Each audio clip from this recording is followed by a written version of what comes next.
a Kryptonian who started his cultivation journey through the multiverse. Hello again, dear adventurers of the multiverse. Thanks for joining us once more on this epic journey. Remember, this story is pure science fiction from our wild imagination.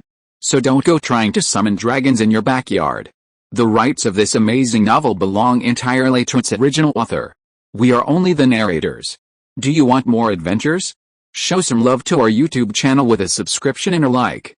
And if you want exclusive content, our Patreon is waiting for you with open arms. Chapter 76. After Chen Tianqi sent Lena back to the dormitory to rest, he sighed helplessly in the corridor. I'm telling you, Angel Sisters, you've been following and spying on me for weeks. Can't you just tell me what's going on? A breeze blew through the window, and 3 angels appeared behind Chen Tianqi. The leader was Angel Yan, and the other 2 were Angels who had a blonde slicked back hair, and Angel Moi, who had long legs and was taciturn. Hearing Chen Tianqi's words, Angel Yan raised her eyebrows and retorted, "Kids, we are not peeping, we are observing. Only you angels can say these things in a nice way. Don't tell me you were observing while taking a shower." Chen Tianqi turned around and looked helplessly at the 3 blonde angels from the mellow group in front of him. They were indeed Mr. Hu's favorite short skirts. Each of them was a peerless beauty. If he was born in the period tens of thousands of years before the super god, he might be the same as Mr. Hu. Yes, that is also observation, but you have a nice body, thick and strong, I like it. Angel Yan approached gently, stroking Chen Tianqi's chest with her delicate fingers, with a skilled and seductive smile on her face. Chen Tianqi rolled his eyes, and seemed to be familiar with the tricks of this old driver. He quickly grabbed her hand and teased her back. "Then I'll show you something more interesting." After saying that, he pulled her hand and was about to put it into her crotch. Angel Yan was so scared that she pulled her hand back, took 2 steps back, and her pretty face turned slightly red. "Hey, I'm not interested in your stuff." The 2 little angels behind him laughed when they saw Angel Yan was defeated, but soon they were met with Angel Yan's death gaze and quickly shut their mouths. Then Angel Yan adjusted his mentality and said seriously, "We observe you to see if you meet the standards of justice and order, as well as..." Angel Yan paused for a moment, and then a projection of barbarian beard appeared in his hand, his eyes fixed on Chen Tianqi. "We detected that the energy emitted by this old man is exactly the same as the spirit stone in your hand, so we want to know if you have any connection with this person." Chen Tianqi glanced at his own barbarian beard projection. "It seems that they can't see through his disguise. I have no interest in justice and order, nor do I conform to the standards. As for this person, I do know him." Angel Yan's eyes became meaningful. She stared into Chen Tianqi's eyes and asked in a deep voice, "Oh? Then, did you and he plan the death of the 3rd-generation beast together?" "Don't get me wrong, I mean I know who he is, but he doesn't know me." Chen Tianqi's expression was unmoved, and he explained calmly. Chen Tianqi's answer did not surprise Angel Yan. After all, the 2 people's auras were completely different. She narrowed her eyes, trying to read more information from Chen Tianqi's face, but found that the other party still had that calm expression. Then, Angel Yan showed a charming smile and asked, "Then why don't you tell us who this old man is? And what kind of power is Chaos Star C?" Chen Tianqi said with a joking tone while rubbing his fingers. "Give me some benefits and I'll tell you. So what do you want? How about an Suian?" Chen Tianqi touched his chin, thought for a moment, and replied, "No. Dark silver is a strategic resource. The last time I exchanged with you was because the spiritual stone in your hand was of equal value to the angel. The information we have this time is not enough to exchange for dark silver." Angel Yan refused. "Dark silver is not cabbage. It is a rare resource in the known universe. Although most of the dark silver in the universe is in the hands of the angels, they can't be taken advantage of.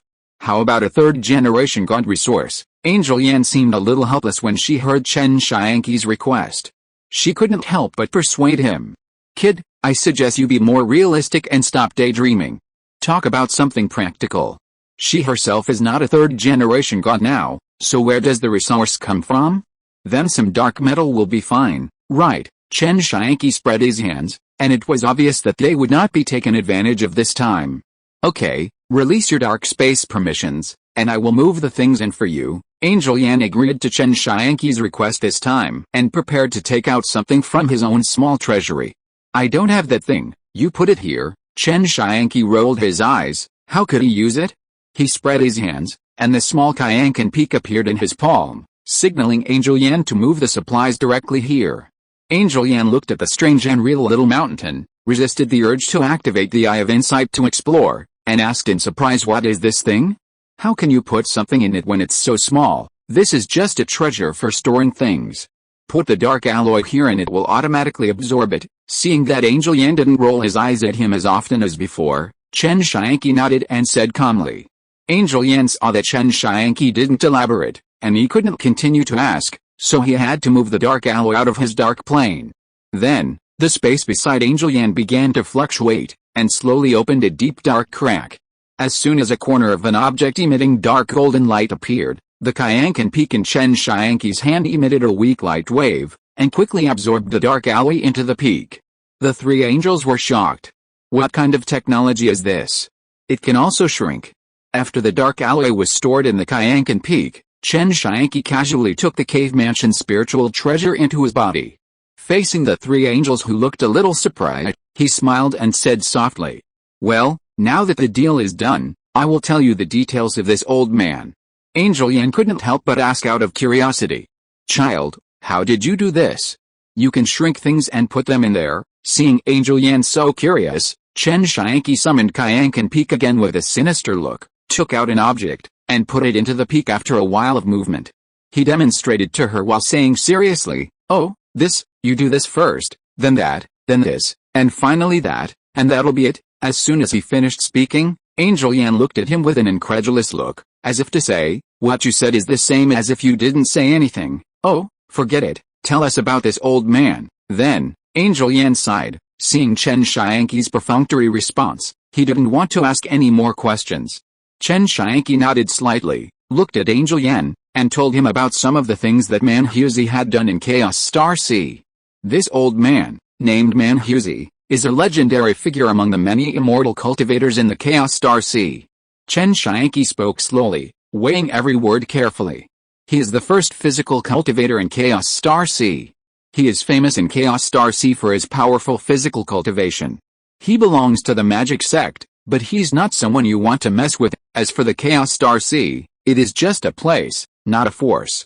I think you have guessed it, it is not on the known universe. Hearing this, Angel Yan's eyes flickered, and he had the answer in his mind, and then asked, "Immortal cultivator? Is the way you use the energy in the spirit stone what you call an immortal cultivator?" It is very similar to what is described in some novels of this country. Chen Tianqi smiled slightly and did not explain too much. "You can also understand it that this is just another evolutionary system different from yours." "I understand," Angel Yan nodded. Judging from what Chen Tianqi said just now, most of the information conveyed by Queen Kesha was guessed correctly. Then Angel Yan changed the subject. "The Teoti fleet has entered the Chiwu galaxy and is approaching the blue planet. Do you need help from our angels? I think you should ask Dukeo and the others about this." Chen Tianqi waved his hand and did not give a direct answer. Seeing that Chen Tianqi did not appreciate it, Angel Yan did not care too much. She spread her wings and prepared to leave with her two angel companions. Before leaving, she left a warning.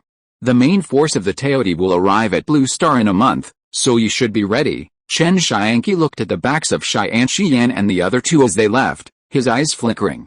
Is this the Battle of Cheyenne? After receiving the warning from Angel Yan, Chen Tianqi did not choose to pass the message to Dukeo.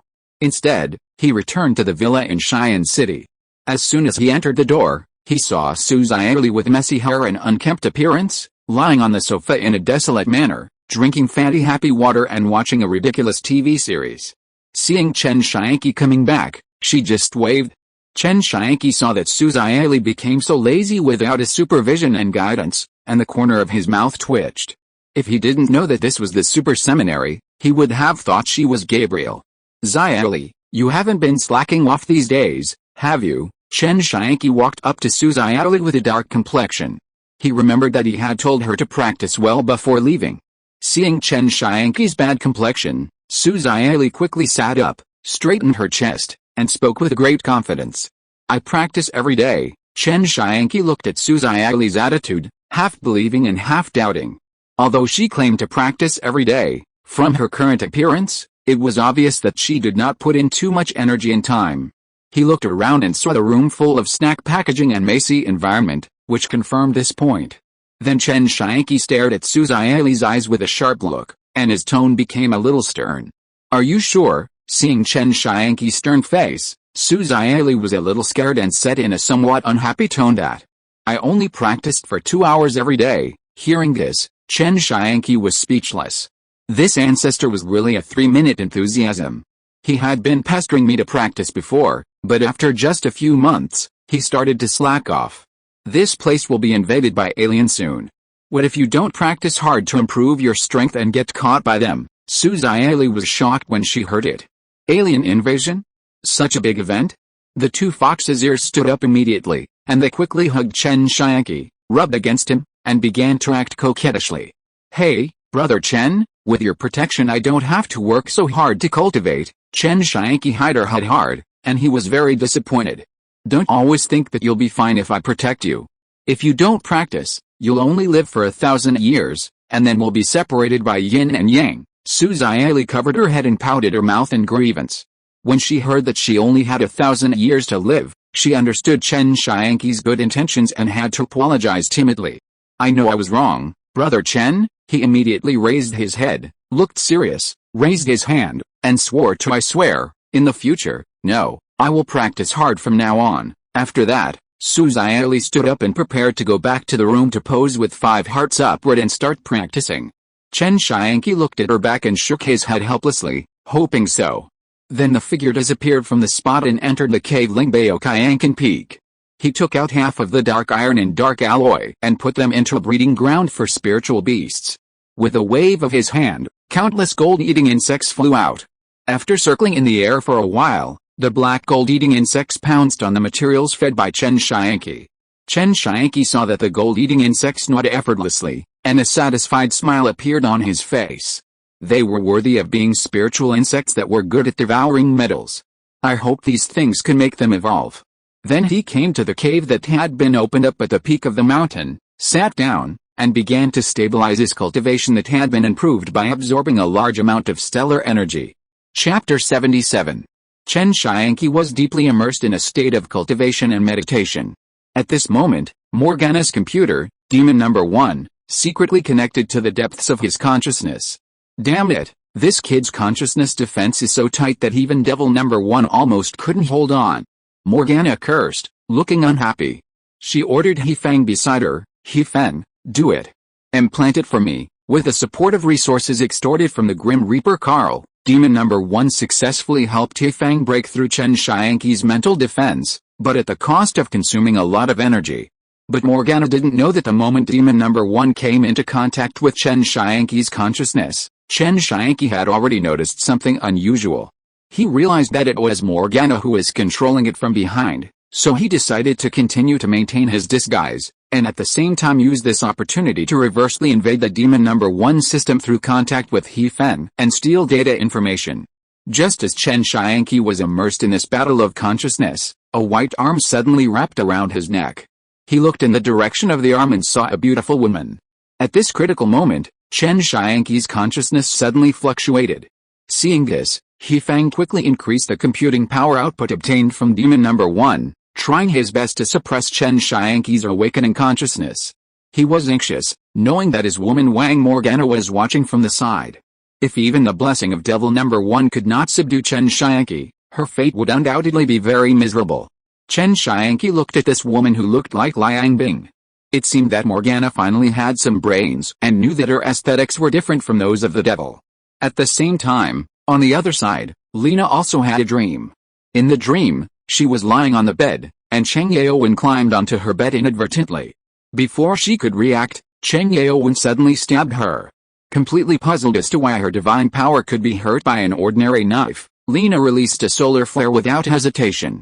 The strong light and hot energy instantly blew Cheng Yaowen into ashes. Then, she woke up from her dream, her heartbeat was rapid, and sweat soaked her forehead. Just as Huangfeng, with the assistance of Devil Number 1, gradually guided Chen Tianqi to reveal his abilities and secrets, Lena's awakening became a sudden warning signal. What's going on? How could a little girl like Rena kill Cheng Yaowen so impulsively? Morgana was surprised. She didn't expect Rena to solve the problem so directly and violently.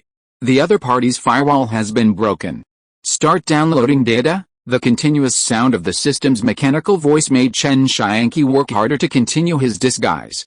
In fact, it is very difficult to deceive a celestial-level supercomputer, but for Chen Tianqi, deceiving a subordinate agent like Blackwind is relatively easy. He cleverly used the connection between Blackwind and Devil Number 1 to steal information quietly. Because Morgana relatively relaxed her supervision of Blackwind and did not strictly restrict its authority, Devil Number 1 did not set up sufficient protection measures for data exchange.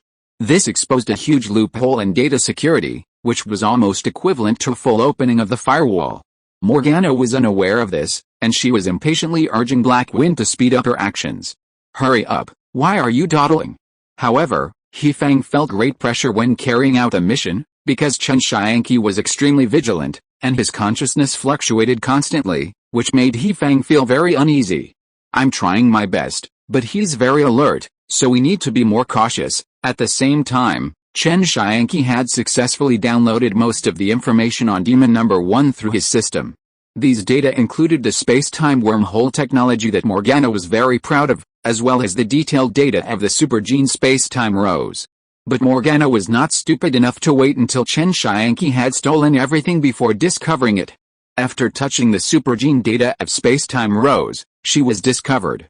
"Damn, I've been tricked again. This little bastard is stealing my things," Morgana cursed angrily, and immediately took back Blackwind's authority and cut off Chen Tianqi's connection with Devil Number 1. Chen Tianqi opened his eyes and smacked his lips. It was a pity. If he had given more time, he could have stolen everything. But he had already made money. As for how furious Morgana was for stealing a chicken but losing more than a rice, and whether she would think of attacking Chen Tianqi didn't care. After all, it's still uncertain who will attack whom.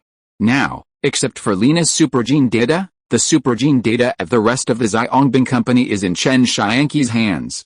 At this time, a message from the system came into Chen Tianqi's mind.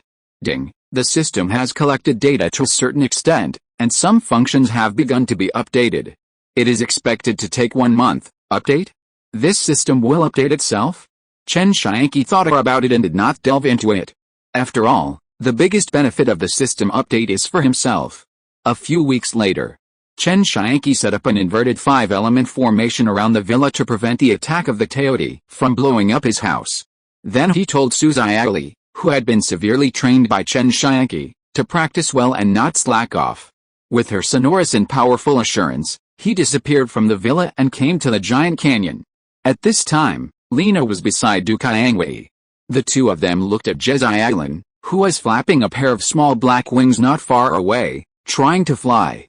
Lena said to Du Qiangwei with a happy look in her eyes and a smirk on her face, "Qiangwei, the angel said that Jezai Island needs something to stimulate him." After hearing this, Du Qiangwei was a little confused and asked doubtfully, "He wants excitement, why are you telling me?" Lena leaned close to her ear and whispered the truth. "You can give him some hormone stimulation." An exclamation mark appeared on Du Qiangwei's head. She heard the implication of Lena's words and her voice could not help but rise a few degrees. "You and AG are both mentally ill, right? You always let me seduce you." Then he rolled his eyes, turned his head away, and snorted. "You go if you want to, I'm a goddess. This loser is not worthy of me." Rena puffed out her chest and said proudly. Then she hugged Rose and tried to make her surrender by acting like a spoiled child. "Hey, my good sister, Qiangwei, why don't you give it a try? This loser has a special liking for you. At the very least, he is the power of the galaxy. Seeing how lustful he is, if you go up and tease him, he will probably take off." Du Qiangwei felt annoyed after hearing this. "It is the power of the galaxy. Why don't you go up? If you don't like it, just push it to me, right? You are really my good sister." Just when she was about to refute, a golden figure appeared next to her, and then Chen Tianqi's figure appeared. Chen Tianqi looked at the two women hugging each other, and couldn't help but wonder, has Du Qiangwei's lesbian virus infected Lena? Then he looked blessed and said, "I didn't expect you to have this habit. I wish you happiness." Chen Tianqi's appearance startled the two of them. After hearing this, she realized that she was misunderstood. Lena's face darkened immediately. She immediately let go of Rose and explained anxiously, "Bah, goddess, I have normal sexual orientation." Then he explained the reason to Chen Tianqi. "Hey, I thought it was something else. This is not simple. You guys watch carefully." Chen Tianqi waved his hand. It turned out to be about Jezailan's little black wings, and immediately walked in front of Jezailan. Under his confused eyes, Chen Tianqi grabbed him, put on a throwing posture, and threw him out with great force. There was a sonic boom in the air, and Jezailan rushed into the sky like a rocket. Ah, shit, someone is trying to murder me, Jezailan screamed as he climbed higher and higher, looking at the extremely small buildings below, feeling extremely terrified. Even if his body was strong, he would have to lie down for a long time if he fell from this height. Watching himself gradually begin to free fall, he was extremely panicked and kept struggling during the fall. As he got closer and closer to the ground, the hormones in his body were rapidly secreted, and the pair of small black spots on his back suddenly became a little bigger and began to slap him frantically. What the hell? This works, Lena exclaimed as she watched Jezailan gradually stabilize himself in the air. Jezailan was flying around in the air, and after a while he finally got his balance. He looked at the tiny buildings below from high in the sky, and he was as happy as a 200-pound child, exclaiming, "Haha, I can fly! I can fly!" The pair of little black spots behind him shook violently and flew towards a higher sky. He flew out of the atmosphere of the blue star and looked at the vast universe. It was really fast, but soon, a shock wave spread rapidly, and Jezailan was stunned. Hundreds of thousands of kilometers away, densely packed warships were coming towards the blue star like the Milky Way. Jezailan immediately realized that something was wrong, and hurriedly flapped his wings and returned to the giant gorge to report the news. In an instant, the alarm bells of the giant gorge sounded, and the Xiaongbing company quickly gathered. Chapter 78. Xi'an City. A spirited young man stood in front of the gate of Angel International building. He spoke in a thick northeastern dialect and shouted at the camera of his mobile phone in a rebellious manner. "Shamit leader, I'm at the gate of Angel International, right on Xi'an Street. If you have the guts, come over here. You'll definitely suffer the consequences." As soon as he finished speaking, he suddenly turned over on the spot and pointed at the camera of his mobile phone and was about to say something else. Suddenly, there was a violent explosion next to him. The huge sound scared him so much that he shuddered all over. He quickly turned his head and saw a shocking scene. He couldn't help but screamed. "Shit. Aliens!" Several ugly-looking men wearing sci-fi colored armor stepped on flying vehicles and bombarded the buildings below. One of the Teodi soldiers noticed the young man below, showed a ferocious smile, and quickly flew towards him. Seeing the aliens attacking him, he realized that it was not acting, and his face instantly became terrified. He grabbed his phone and frantically looked around for an escape route, and he didn't forget to talk to the camera. "My family in Xi'an City, aliens are invading. Run!" Such scenes are not only being staged in Xi'an City, but also in different countries around the world. The invasion and attack of Teodi has officially begun. As the thick clouds slowly dispersed, revealing the Teodi warships hidden in them, one after another Teodi soldiers stepped on the flying vehicles and fell from the sky. They laughed wildly and rushed into the crowded crowd of Xi'an City without hesitation, and began to kill indiscriminately. On the side of the Juxia, the Xiaongbinglian people boarded the helicopter. Just like the last exercise to attack Sun Wukong and Liangshan, Jezailan was worried again. Others were not as nervous as last time, but were ready. Liu Chuang did not come for this operation because the resources had been prepared not long ago, and he was still lying in the upgrade cabin for genetic upgrading. As soon as they entered Xi'an City, the soldiers from the Teodi fleet had already discovered the fleet and launched a fierce attack on the fleet coming from the Juxia, directly shooting down several planes. Seeing this, everyone in the Xiaongbinglian jumped out of the cabin door. "Hey, Chen Tianqi, aren't you going down?" Lena was about to jump down when she saw Chen Tianqi still sitting in the cabin. "Don't you know I can teleport?" Chen Tianqi was speechless. Just as he finished speaking, an energy bomb flew over from outside. It directly blew up the helicopter Chen Tianqi was in. Lena was blown up and began to free fall to the ground. Chen Tianqi stood on the air, and the golden light on his body flashed. Looking at the Teodi soldiers who kept attacking him in the sky, Chen Tianqi showed a disdainful smile on his face, thinking that these Teodi soldiers could be used to defeat his 10,000 Ghosts banner. Then, a 10,000 Ghosts banner engraved with evil ghosts appeared beside him. This flag had been used to refine the blood of little Sakura in Sakura Junior High School, and absorbed the souls of countless people, including millions of vengeful ghosts. Chen Tianqi pinched his hands to make a magic. The red light on the 10,000 ghosts banner flashed, and countless hideous ghosts struggled to emerge. They screamed shrilly and rushed madly towards the Teodi soldiers around them. These armies composed of ghosts were like a torrent in the dark, extremely ferocious, and launched a terrifying offensive against the enemy. The Teodi soldiers saw these things that were uglier than themselves rushing towards them, and they panicked. They kept firing the energy guns in their hands, but they went straight through. Then, their souls were torn out by the hideous ghosts, and their bodies fell straight to the ground. The abnormality in the sky above Xi'an City also attracted everyone in the Zhongbing Company. Lena shuddered as she looked at the dark tide of ghosts. Fortunately, she had not offended Chen Tianqi to death before. With him here, we can hold on. Du Qiangwei looked up at the sky, and the Teodi in the sky kept falling like dumplings. She had confidence in her heart and murmured to herself. She took a deep breath.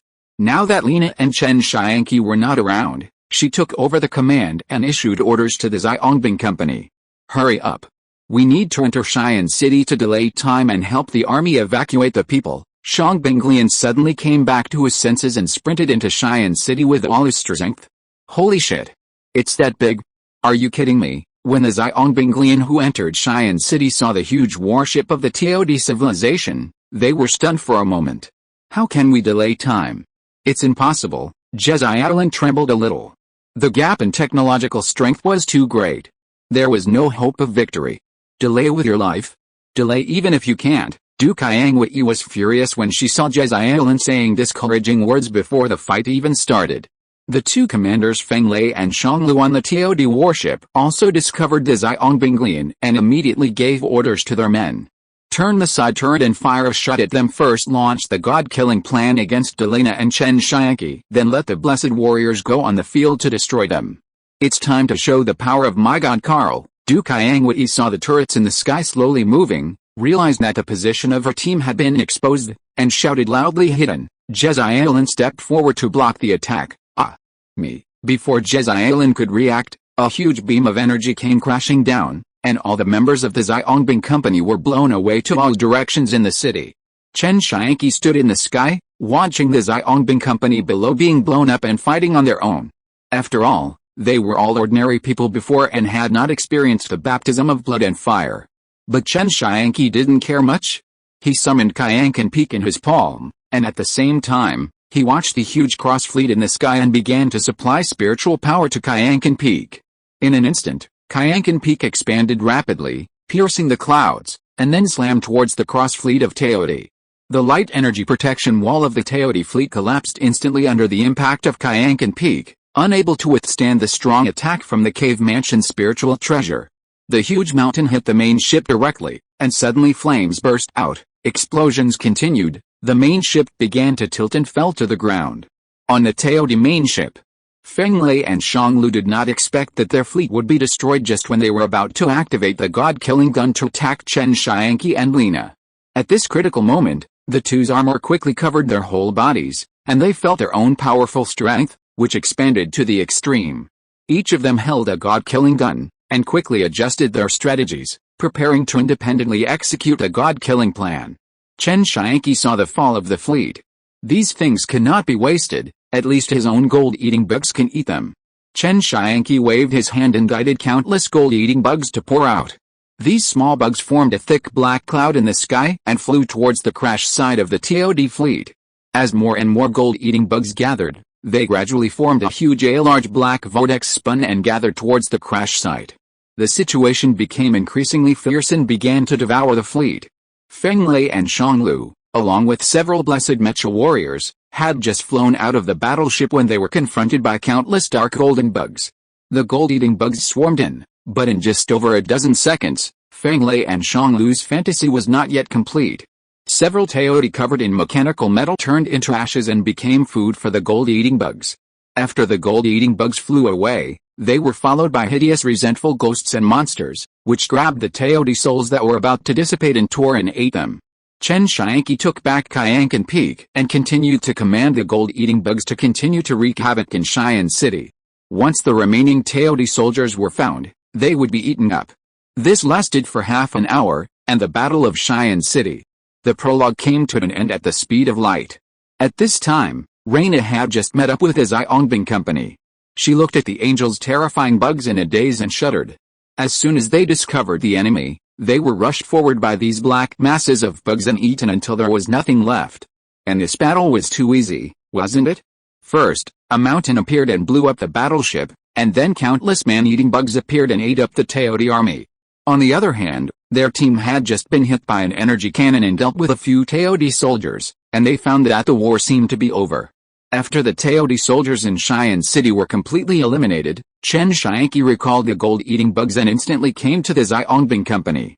Reina found Chen Tianqi the first time, exclaimed, and patted Chen Tianqi on the shoulder. Damn, you are so awesome. The battle ended so quickly. Hearing this, Chen Tianqi couldn't help but be speechless. I'm not happy at all. It's not that I'm awesome, it's that you guys are just too weak. You're just dealing with a bunch of small fry and you're already in such a mess. Hearing Chen Tianqi's words, the Huangfeng lowered their heads in embarrassment, blushing a little. The performance was indeed not good, goddess. I am not a noob, I just can't fly. Lena would not admit that she was a noob, and she immediately refuted. Chen Tianqi was too lazy to pay attention to this noob. Suddenly, he frowned, and the pool of resentment where Sun Wukong was soaked in Tianqi Peak finally moved. This was different from the previous two corpse puppets. But Chen Tianqi made it carefully and added the fire of the nether fire divine ability into it. Then Chen Tianqi looked at his Huangfeng and said, the rest of the cleaning work is up to you. I'm a little tired, so I'll go back and rest. After saying that, he disappeared from the spot, leaving everyone staring at each other in bewilderment. Chapter 79. Chen Tianqi, who returned to the villa in Xi'an City, went directly to Tianqi Peak as soon as possible. After exploring with his spiritual sense, he found that the gold-eating bugs had been swallowed many times and now gathered into a ball, and began to sleep and digest. Without disturbing him, Chen Tianqi came to the pool of resentment and looked at Sun Wukong floating in the pool. The spell in his hand changed for a while, and then forced out a drop of blood and melted it into Sun Wukong's body. For a moment, the resentment was great. Sun Wukong stood up and slowly floated up. He suddenly opened his eyes and roared towards the sky. His breath had reached the peak of the middle stage of the nascent soul. He was taller than before, and his body exuded a terrifying and strange aura. His skin was like a forged alloy, with an ominous red-gold luster, smooth and hard. The hair on Sun Wukong's head was white as frost and snow, and it curled back wildly, forming a sharp contrast with his blood-red pupils, like a wild blend of ice and fire. The muscles of his limbs were clearly defined, like a work of art carved out after countless battles, a perfect fusion of strength and aesthetics. Two sharp claws stretched out from his arms, like poison daggers, shining with the light of death. The most eye-catching thing was that behind him, several sharp horns like bone spurs stretched out. They were wrapped with a faint blue halo, as if a ball of flame was entwined and burning. Chen Tianqi admired the masterpiece in front of him and was very satisfied. Since your name was Sun Wukong before, continue using this name. Hey, thank you, master. The Monkey King's corpse suddenly rolled its eyes, scratched its ears and cheeks like a monkey, and thanked him respectfully. This scared Chen Tianqi. The two previous ones were completely unconscious, with only a little bit of intelligence and instinct left. How come this Monkey King is so intelligent? He couldn't help but ask in confusion. Do you remember what happened before? I don't remember. I just know that I saw my master when I opened my eyes. Sun Wukong chuckled, but that face looked a little scary to ordinary people, and then he answered. After hearing his answer, Chen Tianqi frowned and looked at the demon-eyed version of Sun Wukong, who was looking around like a curious baby. Then he felt a connection with him and found that his life and death were in his hands, and his brows relaxed. It's not a bad thing to have a higher intelligence. At least there will be a subordinate who can do things in the future. He looks like a newborn baby. It should be the intelligence born from the fire and the body. Then Chen Tianqi looked at Sun Wukong, who was playing by himself, thought of something, disappeared from the spot, but soon appeared here again. It's just that there is an extra computer in his hand, which has various cartoons downloaded in it. After teaching him how to use it, he instructed you stay in this area now, and watch TV if you feel bored. Then he pointed to the two corpse puppets next to him. You can also play with them if they can understand you. Sun Wukong was studying the computer in front of him. When he heard Chen Tianqi's words, he hurriedly bowed and said yes. Seeing that Sun Wukong was so sensible and obedient, Chen Tianqi nodded and disappeared in Tianqi Peak. As soon as Chen Tianqi appeared in the villa, a message came to his mind. Ding, update completed. It seems that the system update has also come to an end. With a thought, Chen Tianqi opened the panel and checked it. Seeing that the panel UI was completely different from before, the corner of his mouth twitched and he asked System, "You didn't just update these, did you, Master? This update has upgraded the intelligence and time travel functions, and greatly enhanced the deduction and analysis functions." The system changed from a mechanical voice to a sweet female voice. What has the upgrade become? The system has been greatly improved in terms of intelligence. It will actively warn the owner of danger and send an alarm. The crossing function can scan and obtain information about the world, and has added multiple anchor points for the owner to choose from. After hearing the system's answer, Chen Tianqi felt that it had indeed improved a lot compared to before. At least it could choose to cross the world. However, this intelligence.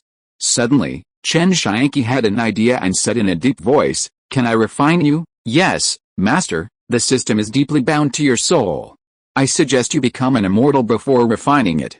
It is currently impossible to refine it completely." Hearing this, Chen Tianqi was curious about the origin of the system. "What's your job?" "The information is incomplete and cannot be obtained." The system was silent for a moment, as if it understood the meaning of Chen Tianqi's words, and then gave an answer. "Forget it, just call me Xiaogui from now on. I hope you will be a good boy in the future." "Okay, Master." Xiaogui understands. Chen Tianqi didn't want to continue asking. It was likely that he would not get the answer now. He could only wait until he became an immortal and then deal with it. 2.5 weeks later, Chen Tianqi received a message from Dukeo, telling him that Liu Chuang had been upgraded and could be ready to close the net at any time. Chen Tianqi returned to the Juksha without further ado. After the Xiaongbing company dealt with the affairs of Xi'an City, Dukeo helped Chen Tianqi reject the request of the Yan state to push him to the front and make him a superhero-like star. The Yan state had no choice but to let several people from the Xiaongbing company, who did not contribute much, become superhero-like stars in order to boost the morale of the people after the alien invasion. Facts have proved that it is indeed effective, and the depressed and disparate morale of the people has gradually eased. At least there is hope for the future. This also led to the fact that the Xiaongbing company not only had to deal with the filming of the Yan state in the past 10 days, but also had to act as an instructor to prepare for the training of the Xiaongbing company's second team according to Dukeo's orders. Chen Tianqi came to Dukeo's office on the Juksha according to the instructions of the soldiers. At this time, Dukeo was fooling Liu Chuang with a smile on his face, which made Liu Chuang stunned. "Chief, as long as you promise to hand Jezailan over to me after I get promoted, I will absolutely obey you." Liu Chuang heard the big cake Dukeo painted for him. Regardless of whether he could eat it or not, he still couldn't forget Jezailan in his heart. "No problem. As long as you perform well next time, you can do whatever you want." Dukeo smiled and looked at him meaningfully. Chen Tianqi heard the noise inside and knew that there were only Dukeo and Liu Chuang, which meant that Dukeo was ready and would not be disturbed by others. He immediately pushed the door open and walked in. "Liu Chuang, do you want to know why you have been brooding over Jezailan?" Chen Tianqi came in and suddenly spoke. Liu Chuang saw Chen Tianqi coming and hurriedly stood up. When he heard his words, his face was stunned. Why did he really have a grudge against Jezailan? Every time he saw him, he felt angry in his heart. This was indeed abnormal. "Oh, Captain Chen, why is that? I feel unhappy when I see that loser and want to beat him up." Chen Tianqi showed a strange smile, approached Liu Chuang, and said meaningfully, "Because there is another Liu Chuang in your body, huh?" "What do you mean?" "Think." Liu Chuang was stunned. Before he could ask carefully, the surrounding environment began to double. He felt dizzy and fell to the ground with a thud. Liu Chuang regained consciousness slowly. He touched his head and stood up. Looking at the darkness around him, he felt a little panic in his heart. "Where is this? Wasn't I with Captain Chen and the commander just now?" Liu Chuang looked around and found that it was pitch black. The depressing environment cast a layer of gloom in Liu Chuang's heart. He swallowed and had to move in one direction, hoping to find an exit. After walking for a long time, Liu Chuang was exhausted. He had just completed the upgrade, so why did he feel tired after just a few steps? But fortunately, he found a ray of light not far ahead, which made Liu Chuang ecstatic. He immediately gained strength and ran over. The dazzling white light made Liu Chuang unable to open his eyes. Before he could adapt, a hot breath hit him in the face. When Liu Chuang had adapted, he found a thing that looked 70% like him standing in front of him. It had a human-like body, sharp nails, horns on its head, red skin, and was staring at him with big blood-red eyes. Liu Chuang was immediately frightened and staggered back a few steps, exclaiming, "What the hell are you?" The angry ghost showed his sharp teeth, forced a smile, and said slowly, "Me." Then he appeared in front of Liu Chuang in an instant, laughing wildly. "I am you." How he? Liu Chuang was frightened by this crazy monster and felt a little scared by his laughter, but he soon remembered that he had become a god and there was nothing to be afraid of. "Damn it, you are playing tricks on me. If you dare to scare me, I will beat you to death." After saying that, he punched the angry ghost in the face. The imagined scene did not appear, and Liu Chuang's fist was firmly grasped by the angry ghost. Liu Chuang felt the opponent's huge power, but on the contrary, he had no power at all. The arm that was about to be crushed felt a piercing pain, and his heart was completely overwhelmed by fear, and he let out a scream. Hearing Liu Chuang scream, the furious ghost was aroused with brutality. He hugged Liu Chuang tightly, opened his bloody mouth, showed his sharp teeth and laughed crazily. Ho-ha. As time passed, the angry ghost's mouth grew bigger and bigger, slowly approaching Liu Chuang. The sharp teeth on his mouth were clearly visible, and his laughter became more and more shrill. Seeing this, Liu Chuang in his arms struggled madly, begging for mercy with a hint of tears on his mouth. Who are you? Forgive me. I don't know you and I have no grudge against you. I will merge with you very gently." The angry ghost said gently, and then bit down fiercely. Liu Chuang's voice stopped abruptly, and half of his body fell to the ground. The angry ghost stretched out his long scarlet tongue, licked the blood around his mouth, and then pounced on the corpse on the ground and began to eat it. In the conference room, Liu Chuang fell to the ground, his body twitching and twisting. After a while, Liu Chuang's body twisted back and returned to its original state. Then he slowly stood up, knelt on one knee in front of Chen Tianqi, his eyes revealing a strange red light, and bowed respectfully. "I am the angry ghost, and I pay my respects to my master." Chen Tianqi came to the body of Liu Chuang, and grabbed his head with his big hand. His spirit rushed in, and left a mark on his soul. Liu Chuang immediately showed a look of pain on his face. Although he had the restrictions of the 10,000 Ghosts banner, Chen Tianqi still put a few more spirit restrictions on the angry ghost to prevent him from turning against him in the future. After all, ghosts are always the easiest to backstab. Chen Tianqi looked at him coldly and said lightly, "Next, you should stay with Dukeo and get familiar with this body." As soon as he finished speaking, Chen Tianqi felt the wind and clouds outside the Grand Canyon suddenly change and roll. Chen Tianqi looked at the grand scene outside the window. Only those angels would do such a pretentious thing, which meant that Kesha officially came to Blue Star. Chen Tianqi glanced at Dukeo, and Dukeo immediately understood, and took Liu Chuang to follow behind Chen Tianqi and went out to greet Kesha. Chapter 80. Above the giant canyon, the Xiangbing Company and many soldiers were attracted by the strange sight.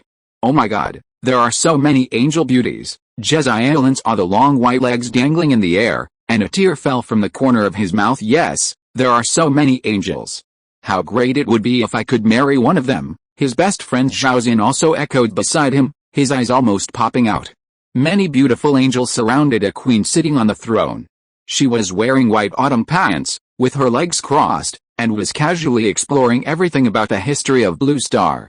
The angels behind Cation frowned when they saw that the Galaxy Force, who was highly expected by the queen, looked so wretched and loser. War, your Blue Star's history is full of wars. No wonder the god of death Karl likes this place so much, am I right?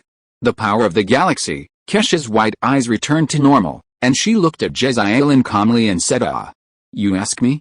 I don't know." Everyone's eyes were on Jezailan, making him feel uncomfortable. He looked left and right, and answered hesitantly, "Queen Kesha, may I ask what brings you to Blue Star?" At this time, Chen Tianqi and the other two came out of the giant gorge. Dukeo looked at the figure in the sky and asked in a dignified voice, "Oh? Dukeo, your presence makes me wonder why wars often happen on Blue Planet. Humph, you are not ashamed to mock me? You angels have fought wars for tens of thousands of years, and you are not ashamed to act so noble here." Although Dukeo was extremely dissatisfied, he did not want to conflict with Kesha easily considering the other party's identity. After all, he was the king of gods. However, He received Chen Tianqi's message asking him to fight back, so he had to fight back. Chen Tianqi was eating melon seeds, ready to watch the show. Keisha was a little surprised at this time. She didn't expect that Dukeo had the courage to argue with her. She didn't get angry after hearing it, and said lightly that was the righteous battle waged by the angels. Look at you, wars are everywhere because of selfish interests, that is also the process that Blue Star civilization must go through in order to develop. You are not qualified to judge, Dukeo retorted loudly. Seeing that Dukeo was a little angry, Keisha smiled. Well, there is no need to say this to a war maniac. Then he turned his attention to Jezzailin again.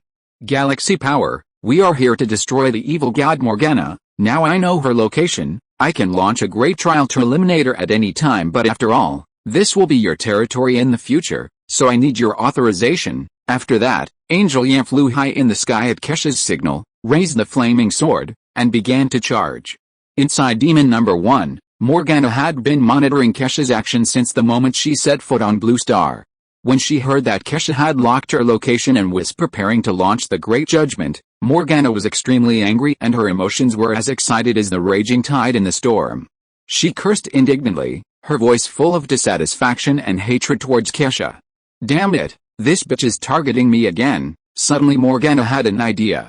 Little guys, teleport Demon Number 1 to the sky above Juxia City. On the Juxia side, Jezzailin was confused when he heard that Keisha needed his authorization. Was he that awesome? He had to authorize such a person. Suddenly, a huge projection of a Shamat ant appeared in the sky, and started to speak the quintessence of Chinese culture, swearing at Keisha. After a long time of abuse, Morgana put her hands on her hips, as if she was awesome, and said, bitch, I'm over the Grand Canyon now, come here if you dare let others see the hypocritical faces of you angels. For a moment, Jezzailin, who was still hesitant, became even more undecided after hearing Morgana's words. If this shot goes down, millions of lives will disappear. He immediately turned his eyes to Dukeo and begged for help. After hearing this, Keisha remained calm and looked at Jezzailin indifferently. It is worth sacrificing millions of lives to destroy an evil god. I will listen to the chief. Jezzailin was at a loss and directly gave the choice to Dukeo. Hearing this, Keisha couldn't help but feel a little disappointed inside. After all, he was just a child in his 20s who hadn't grown up yet. Chen Tianqi looked at this scene, and an idea came to his mind. He began to send a message to Dukeo. Dukeo didn't care about sacrificing millions of lives, but in order to maintain his own personality, he was about to refuse, but he received another message from Chen Tianqi. Dukeo's eyes flashed with a gleam of light. After thinking for a moment, he looked up at Keisha and said, Can, Lao. Commander. Are you crazy? As soon as these words came out, several people in the Xiaongbing company looked at Dukeo with incredible eyes and cried out in surprise. Dukeo ignored them and continued with an unchanged expression. But there is a condition. You angels have been chasing the demons for tens of thousands of years but have not been able to destroy them. Now you want to sacrifice the lives of millions of us to bring down the Great Judgment in an attempt to destroy Morgana. I doubt whether you angels will do the same useless work this time as before, and only increase the killing in vain. So please Queen Keisha guarantee that after this Great Judgment, the demon civilization will no longer exist in the universe. Otherwise, please ask the righteous angel civilization to make up for our losses, deliver weapons and resources to Yan country to resist the invasion, and provide resources for all the super soldiers of Xiaongbing to upgrade to gods. Dukeo's words were beyond Keisha's expectations. She never thought he would say that, and she felt her headache. If Morgana appeared in front of Keisha, Keisha could still keep her and kill her by herself. But now it's uncertain. After all, Morgana has been upgraded to the 4th generation of divine body by Carl, and her time and space technology is not covered. If the Great Judgment goes on, it is likely that Demon Number 1 and the Demon GG inside will be involved, and Morgana herself will get away. In addition, Carl may be peeping, and he may rescue Morgana. In this way, if Morgana doesn't die, the demon civilization will appear again. And her own angel civilization will bear all the resources connected by Xiaongbing. But if the Great Judgment is given up now, the prestige of the angels will inevitably be hit. Just when Keisha lowered her head and pondered whether to release the Great Judgment, Morgana saw her like this and jumped in her face to sneer, bitch, look at these hypocritical angels. They hesitate when it comes to issues related to their own interests. They don't even consider you Blue Star people as human beings. When Keisha heard Morgana slandering the angels, she already had the answer in her mind. The prestige of the angels cannot be lost. Yen, start the great trial? Fuck you. As soon as Keisha finished speaking, Morgana cursed. If she had known, she would have kept silent. She turned off the projection and the computer began to calculate frantically, trying to escape with Devil Number 1. But after a long period of energy gathering, Angel Yen had already prepared for the Great Judgment. With Keisha's order, she swung down the flaming sword, and the Great Judgment suddenly fell. Queen, please run away. We will not die unless you die. Seeing that the Great Judgment was approaching, Actual persuaded Morgana, who was performing wormhole calculations. Shut up, I'm just a little short of it, Morgana shouted angrily. She couldn't let her demon number 1 die here. It was her only property after working so hard for so many years. But the Great Judgment had arrived. The fierce energy mixed with high temperature gradually shattered the barrier of the demon number 1, and the whole structure was melting and disintegrating. Just when Morgana was reluctant to leave her family business and had no time to run away, and was about to die with the demon number 1, a skull appeared in the void beside her, swallowed Morgana in one bite, and disappeared on the spot. The energy beam of the Great Judgment lasted for a moment, and then slowly disappeared. The huge Juksha city and the demon number 1 turned into ashes, leaving only an extremely huge deep pit, and the seawater continued to pour in slowly. Chapter 81. Angel Yan's eyes were covered with a layer of white film in the sky, and she opened her eyes of insight. The space around her seemed to be transparent and digitized, and every corner was visible. However, after an in-depth search, she failed to find any trace of Morgana. This clear result undoubtedly showed that Morgana had escaped. Angel Yan took a deep breath, flew to Keisha, and reported the situation. Queen, the Great Judgment failed to eliminate Morgana. She escaped. Keisha rubbed her brows and sighed. She had just discovered that something was wrong there. As expected, Morgana had escaped. Now the angels may have to pay some price. Several people from the Xiaongbing company stared in amazement at the huge pit in the distance that was gradually filled with seawater. They fell to trance. Millions of lives disappeared in an instant, and the key point was that the evil god Morgana escaped. Du Qianghui's face was full of angry blushes. She walked in front of Du Kao and grabbed his collar emotionally. There was anger burning in her eyes, and she almost roared and questioned him. How could you agree to them? Look at what is happening now. Millions of lives have been lost just like that. Du Kao looked at the angry Du Qianghui indifferently, letting her pull him, his face calm, and said lightly, but we have the capital to fight against alien invasion. You can also get genetic upgrades, and your strength will be improved. You will be able to protect more people. It's all worth it. If you want to blame someone, just blame the proud angels in the sky. Then, ignoring Du Qianghui's gloomy expression, he put her hand aside, looked up at Keisha, and said, Queen Keisha, the result is not what we expected, so please keep your promise to the angels. Don't worry, angels are not faithless. I will send angels to Blue Star to deliver resources for you to upgrade, Keisha promised helplessly. These resources are not a big loss for the angel civilization, but they are also a huge amount. After all, there are many super soldiers in the Xiaongbing company. After that, Keisha's eyes turned to Chen Tianqi, who was slowly eating melon seeds and watching the good show in front of him. Then he began to wave his hand, and the dark silver and dark iron agreed with Chen Tianqi appeared in the air.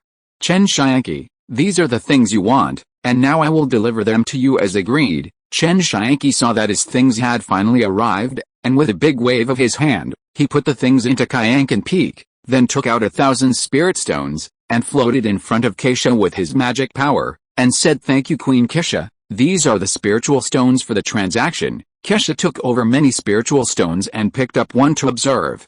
It was not big, emitting blue and white fluorescence. It seemed inconspicuous, but I didn't expect that the energy inside could cause the autonomous evolution of genes. After putting the things into the dark plane, the clouds rolled again. Keisha stood up and prepared to leave. Before leaving, she left a message for Chen Tianqi. Chen Tianqi, the angel welcomes you. Chen Tianqi's mouth twitched. To say such misleading words in such an occasion, are you sure you are not trying to pitch yourself? But Chen Tianqi didn't care. The Xiaongbing company was about to be his. What was there to be afraid of? The most urgent task was that since the angel's express delivery had arrived at home, it was time to update the magic weapon. Chen Tianqi immediately disappeared from the Juxia and returned to the villa in Xi'an City to start his iron-making career. On the Juxia, everyone in the Xiaongbing company looked at each other. The atmosphere was a little low and silent. Seeing this, Dukeo didn't care at all. He still had to deal with a lot of troubles after this incident.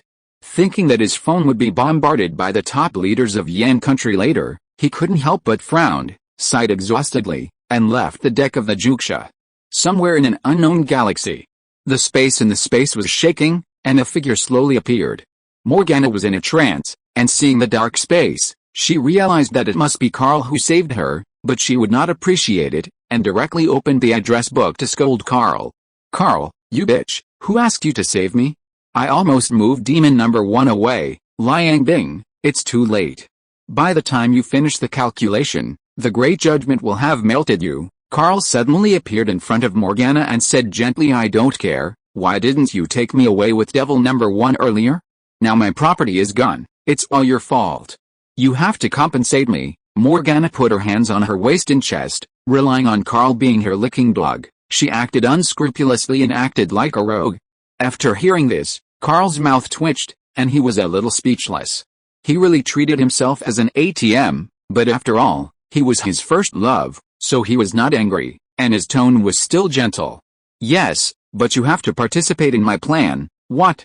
I just escaped from Kesha, and you want me to face Kesha again? Without the blessing of demon number 1, I will lose my head." Morgana naturally knew what Carl's so-called plan was, which was to blow Kesha to pieces, and then transport it to various corners of the universe through the big clock to extend her resurrection time. She was a little hesitant before, and now Kesha has blown up all her assets, and she is even more angry. But now she naturally wants to use Carl's resources to recover blood and rebuild a demon civilization. "You can tell me anything you want." Carl heard the implication of Morgana's words and immediately opened his mouth. "Well then. You have to help me rebuild devil number 1, and you have to prepare the resources to revive my men, then give me 10 copies of the 3rd generation of divine resources. I will lure Kesha out for you then." Morgana opened her mouth without any hesitation. Carl was not surprised by this. It was just a small part of his assets. He had no pressure at all. "Okay, I'll prepare it for you as soon as possible." Carl looked at Morgana with gentle eyes, and with a little expectation, he made an invitation. "Liang Bing, come back with me to the Styx Nebula to study the void together." "I am about to touch the void." Morgana was disgusted by Carl's look. When she heard his words, she waved her hands and refused. "Get off my feet. I don't want to become like you, a half-human, half-ghost." After saying that, she turned around, opened the wormhole, and left here, not forgetting to leave a message for Carl. "The resources are ready, bring them to me." Carl looked at Morgana's disappearing back, silent, with a little disappointment in his eyes, but soon he gradually regained his cold calm, and then his figure disappeared into the vacuum of the universe. Night in the meeting room of the giant gorge. Dukeo is having a video call with the top leaders of Yan country. "Dukeo, what's going on? Who approved the attack? The people of Juxia City live under our protection. Now an entire city of people was wiped out just like that. Aren't you heartbroken?" Dukeo calmly listened to the accusations and questions from the Yan nation's top brass. He said calmly without any explanation. The Angels' action failed to destroy their enemies, and as compensation they will provide weapons and technology resources to Yan country to resist alien invasion. These words seemed to drop a heavy bomb in the conference room, and the original excited voices of Yan country's top leaders stopped abruptly. Everyone knew what these weapons and technology and resources meant to the country and how important they were to their future strategic value. It seems that the people of Juxia City did not sacrifice in vain. Yes, they have made contributions to the country. Many senior officials stopped announcing Dukeo and instead expressed their regret for the deaths of people in Juxia City. "Old Du, when will these things be delivered?" Old Wang sighed. At this point, there was nothing to say. It would be best if Yan country could get compensation. Dukeo looked at these hypocritical high-level officials with a hint of disdain at the corner of his mouth. He knew very well that they didn't care about the lives of people in Juxia City, but only the consequences of this incident, and they were afraid of taking the blame.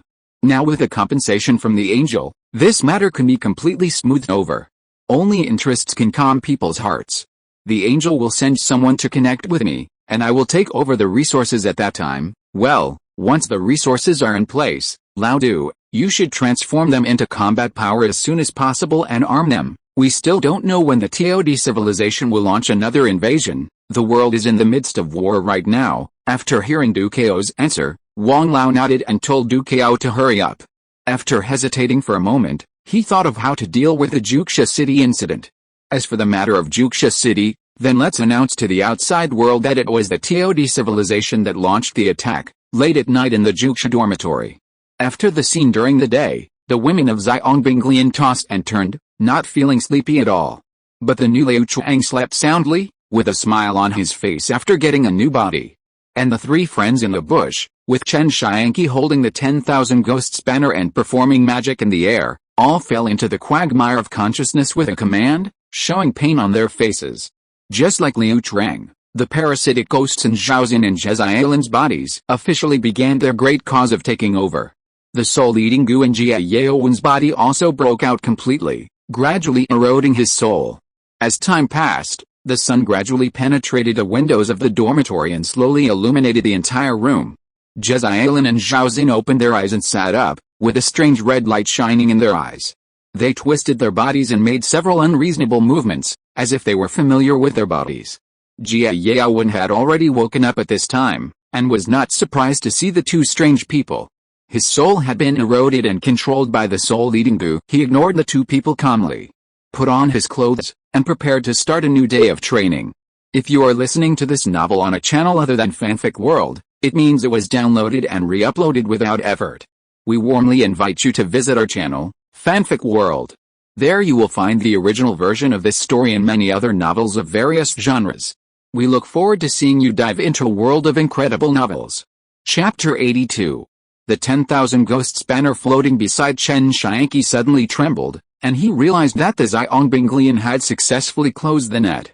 He immediately took out his mobile phone and sent a text message to Du Cao, asking him to prepare to arrange for a few people to temporarily stay away from the other former comrades, so as not to be noticed, until they are completely familiar with their bodies and previous personality habits. After doing all this, Chen Tianqi continued to integrate the dark silver and dark iron into the king's Huangfeng sword and many magic puppets, and resmelted and upgraded them. A few weeks later, Chen Tianqi completed the update and iteration of the things in his hands, and also built a set of armor for himself. After doing these things, he was just thinking of taking Su Xiaoli out to relax while Yan country was still peaceful. Who knew that as soon as he went out, an angel Yan fell from the sky, scaring Su Xiaoli next to him. Oh my god, how can there be an angel falling from the sky? Angel Yan ignored her fuss, but staggered to his feet weakly, and grabbed Chen Tianqi's hand anxiously. Chen Tianqi, quickly transfer energy to me. Chen Tianqi frowned, looking at her embarrassed appearance, which was very similar to the original appearance without Kesha's blessing. Could it be that Kesha fell? In response to her request, he did not say much, but held her hand and transferred spiritual energy to her.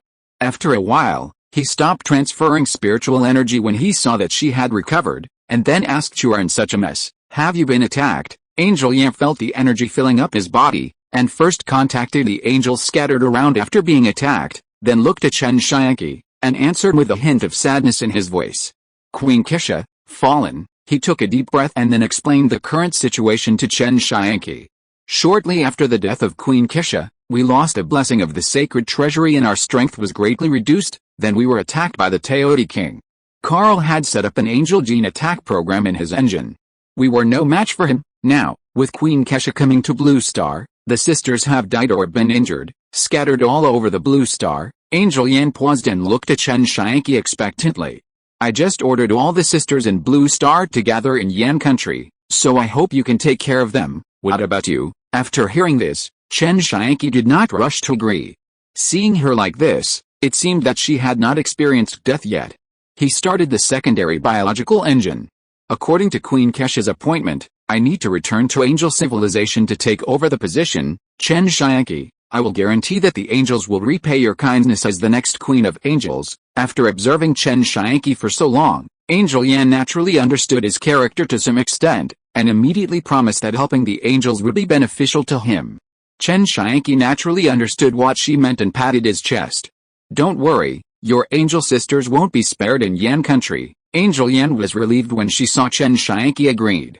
The angels were extremely weak now. All she could do was to inform them to go to Yan country for peace. In this way, within Chen Tianqi's protection, there wouldn't be too many casualties. As Angel Yan's figure gradually left, Dukeo's call came. Master. The Tod launched an attack on the entire territory of Yan country. The giant canyon was blown up by them not long ago. After saying that, Dukeo felt a little nervous. If it weren't for Zhen Liu Chuang and Zhen Zhezialin protecting him and taking the brunt of this attack, he would have probably died. As soon as the national communication signal was reconnected, he reported the situation to Chen Tianqi as soon as possible. Chen Tianqi didn't expect the Tod to launch an attack so quickly. Considering the weak appearance of Angel Yan, it seemed that the drunkard had other intentions, but wanted to search for angels everywhere and beat them up. I'm afraid he also had ideas about Angel Jean. Dukeo, prepare to restore my Denner civilization. Chen Tianqi thought about it and thought that it was better to develop his own power in this chaotic world. Besides, if he turned this place into his own colony, it would be convenient to get resources in the future. There would be many scientific research and technical talents, and he could also research things for himself. Dukeo was stunned when he heard this, but he soon understood what Chen Tianqi meant. Okay, Master, we Denorians have actually spread all over this land for a long time. Most of the high-ranking officials are our hidden agents. With one order from me, the whole country can be used by us. Jiaowen is there undexing. They will be very honest. Dukeo told the layout of the Denner side here for more than 2,000 years, and promised solemnly, well, I hope I can see my new Dino civilization soon. I will send a few fighters to help you. After hearing Dukeo's words, Chen Tianqi was not surprised. After all, a civilization with tens of thousands of years of history would really be willing to integrate into a backward civilization with thousands of years of history. Would they make some backup plans? After ending the call, Chen Tianqi turned around and said to Su Xiaoli next to him with some apology. Xiaoli, it seems I can't play with you today. It's okay, Brother Chen, you've been with me for several weeks. Su Xiaoli hugged Chen Tianqi and kissed him. She had heard everything clearly just now, so she knew that Chen Tianqi had something else to deal with, so she was very sensible. After leaving Su Xiaoli, Chen Tianqi's figure kept appearing in the territory of Yan State, frantically destroying one Tod warship after another, and not forgetting to collect the broken limbs of the warships into Kyankan Peak as food for gold-eating insects. During this period, he also rescued several angels who were hunted by the Tod god-killing squad. In order to give Dukeo a stable development opportunity and to establish the new Denner civilization with peace of mind, Chen Tianqi thought about it and decided to fly to outer space, find the Tod main ship, and kill the Tod king. Chen Tianqi looked at the dark and empty vacuum of the universe and gave instructions to the system Xiaogui. Xiaogui, scan the location of the Tod king. Okay, Master, we have found the location of the Tod king's warship. Do you want to start the transmission? Chen Tianqi thought and came to a huge warship with a sci-fi atmosphere. The Tod soldier who was on guard was a little confused when he saw a person suddenly appear in front of him. He rubbed his eyes and found that it was really a person. Just when he was about to call, his whole body exploded silently. Chen Tianqi sacrificed 1,000,000 ghost flags, and countless resentful spirits and evil spirits swept across the warship like a surging black wave, causing the energy magnetic field on the warship to completely out of control. Chen Tianqi expanded his spiritual sense and soon found the figure of the Tod king. He disappeared on the spot with a flash of golden light. The Tod king was analyzing the situation in the Chiwu galaxy at this time. Suddenly, the engine in his body sent an alarm to it, and the magnetic field inside the warship changed. This made the Tod king have a trace of doubt in his heart. The fluctuation of the magnetic field usually means the interference of external forces. Could it be that the battleship was captured by the gravity of a planet? Just as it was considering going out of the cabin to check, a golden figure suddenly appeared in front of it. This unexpected appearance surprised the Tod king. The engine in its body immediately switched to high-speed operation and began to quickly analyze the situation in front of it. Chen Tianqi looked at the Tod king in front of him, who was like a mecha warrior. It must be said that the Tod king was quite handsome, but it was a pity that he was just a small fish. With Chen Tianqi's grip in the void, the body of the Tod king began to withstand the irresistible squeezing force, and the engine in its body issued a sharp alarm like crazy. Although the Tod king's engine overclocked and tried to break free, all efforts seemed in vain. At the moment of being squeezed flat, he shouted out a sentence in grief and anger. "You are only worthy of smelling my god Karl's fart. Long live my god Karl." As soon as the voice fell, the whole body of the Teodi king was torn into pieces and was completely crushed. Chapter 83. After dealing with the Teodi king, Chen Tianqi noticed that the Teodi soldiers on the warship had been almost wiped out by the vengeful spirits. With a wave of his hand, he recalled all the vengeful spirits and included them in the Million Ghost banner. Then, he covered the huge warship with his magic power and easily took the entire warship into Kyankan Peak. Chen Tianqi had an idea for this huge warship, which might be of greater use. He wanted to reshape and refine it, turning it into a powerful magic weapon. As for the other TOD warships in the Chihui galaxy, Chen Tianqi did not ignore them. They kept teleporting to other warships, following the same method, strangling the TOD soldiers on them. If they were the main battleships, they would be transferred to Kyankan Peak. If they were not the main battleships, they would be thrown directly to the gold-eating insects as food. They would be taken away one by one like collecting chess pieces. A total of more than 10 main battleships were collected before they could barely stop. Fortunately, Kyankan Peak contained Kyankan, and the internal space was extremely huge, so these warships could be stuffed in. After clearing most of the Teodi in the Chihui galaxy, Chen Tianqi returned to the Blue Star Yan country. After some searching, he finally locked Dukeo's position and flew there quickly.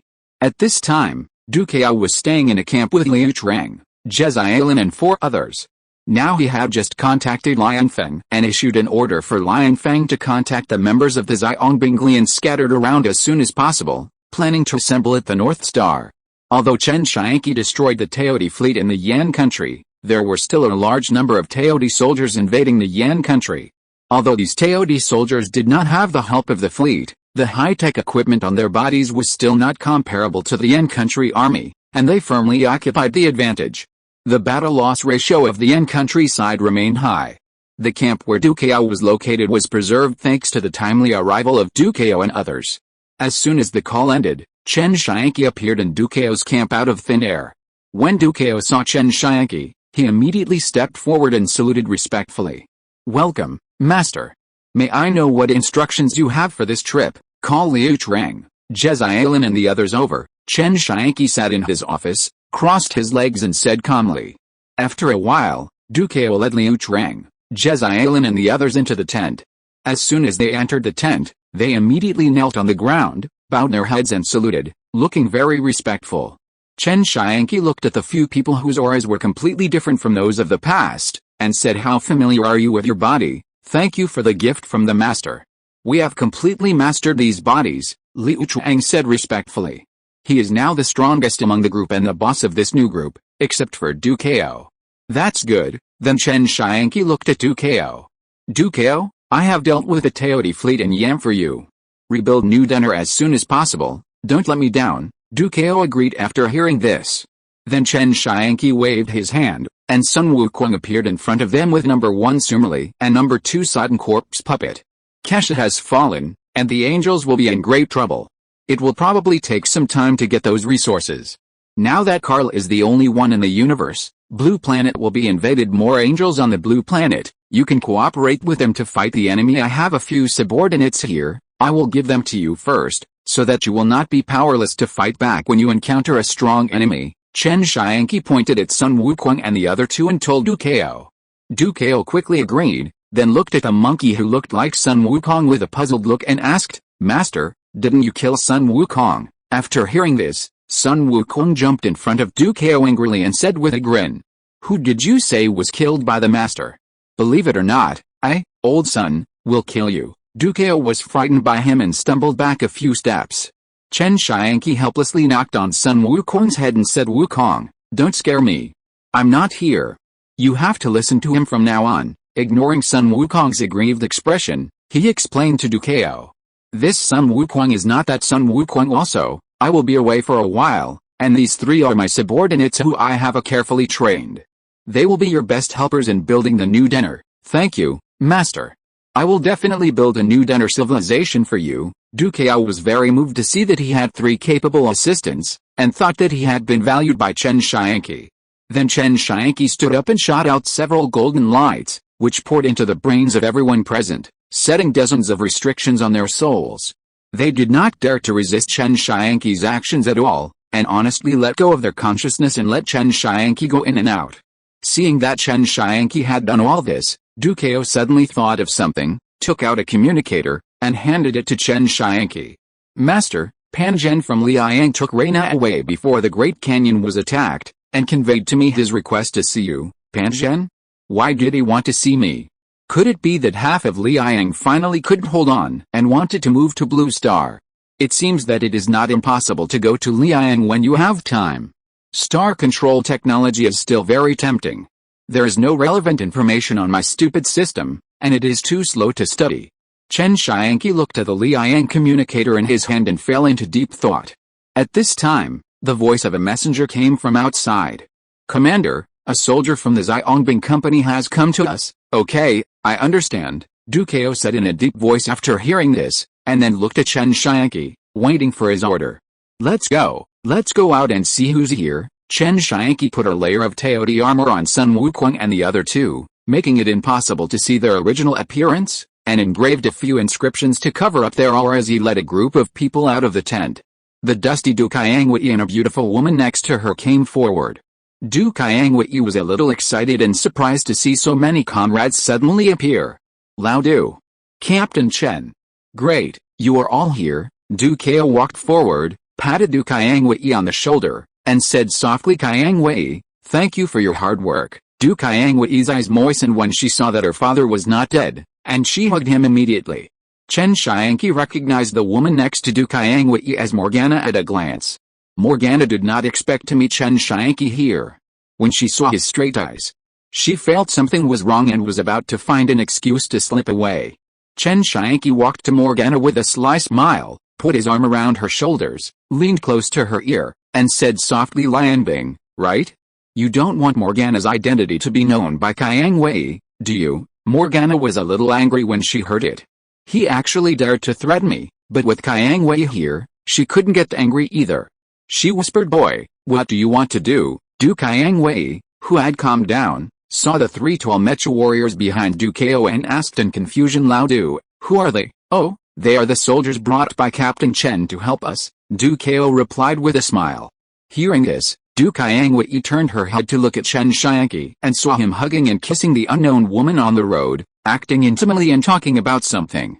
She couldn't help but say, Captain Chen, do you know Lianbing? I know her. She has been pestering me for a long time. She is my suitor.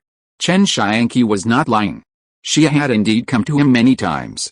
He then pinched Morgana's buttocks, signaling her to continue what he said. Morgana felt Chen Tianqi's action and grabbed Chen Tianqi's arm with both hands. Her nails were sunk into it. She gritted her teeth and said, yes. I am his admirer. Then, he whispered to Chen Tianqi, boy, sooner or later I will settle accounts with you. This little bit of force is nothing to Chen Tianqi's physical strength. Hearing this, Chen Tianqi sneered. Morgana is now a dog in trouble. She has lost her family and everything. She still wants to settle accounts with me? Du Kayangwei looked at the two of them and always felt a little strange. But thinking of Morgana's behavior towards her along the way, she warned Chen Tianqi implicitly.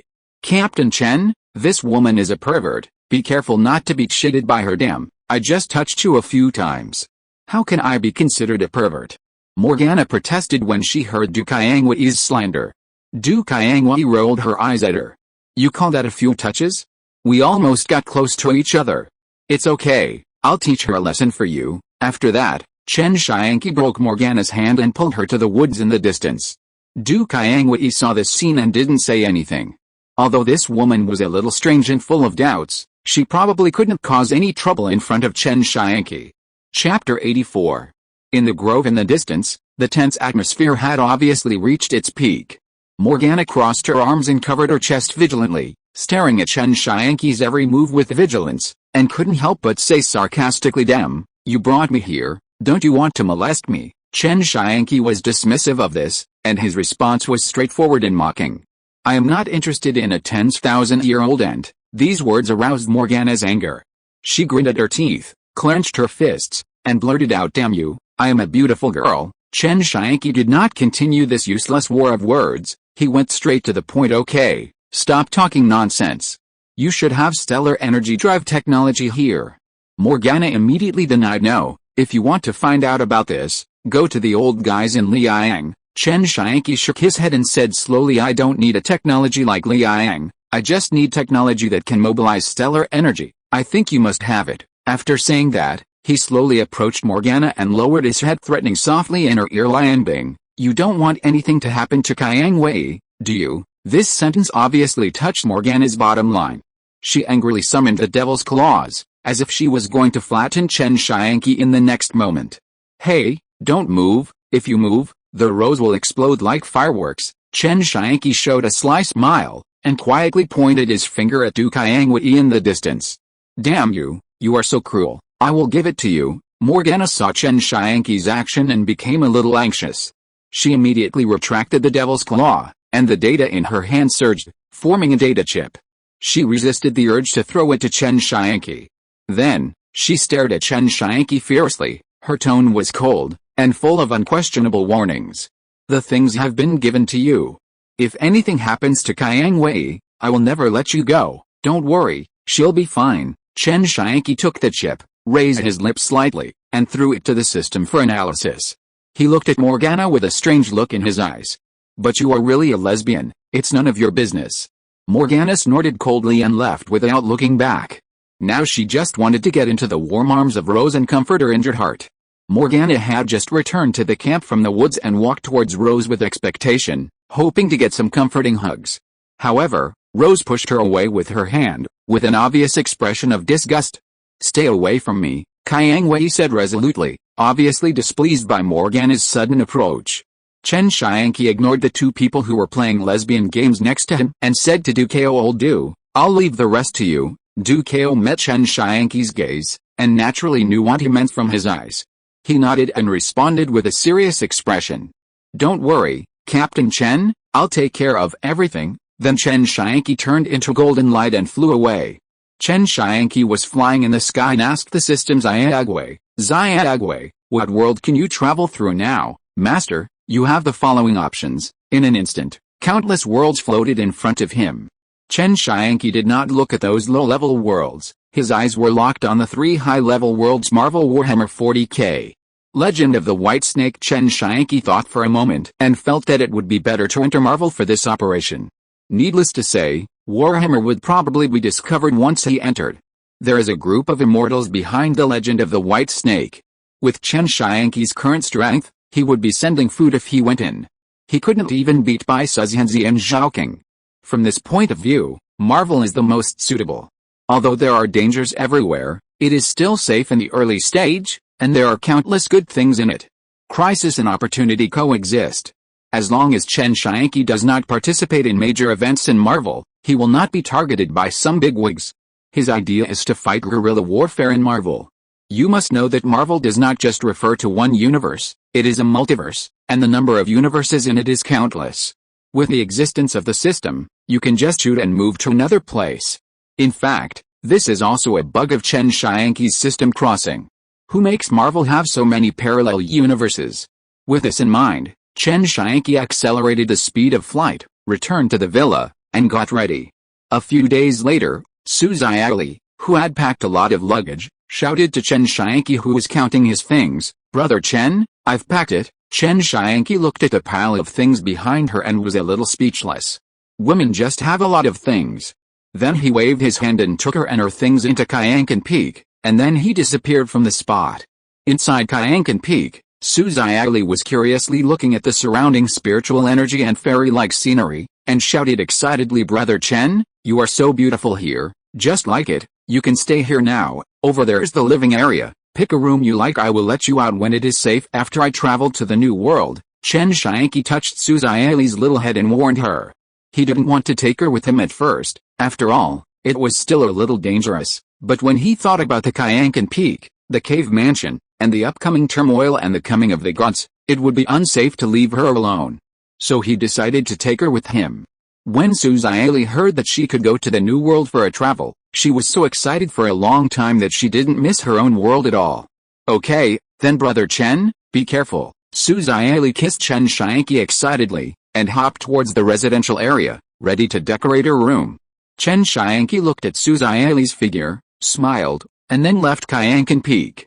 Outside, Chen Tianqi put on his armor to prevent any accidents, took a deep breath, and said, "Darling, drop anchor." "Okay, Master Anchor is being positioned. Please note that due to the particularity of the Marvel Multiverse, once you enter one of the universes, the universe will split and create a new parallel universe due to your actions.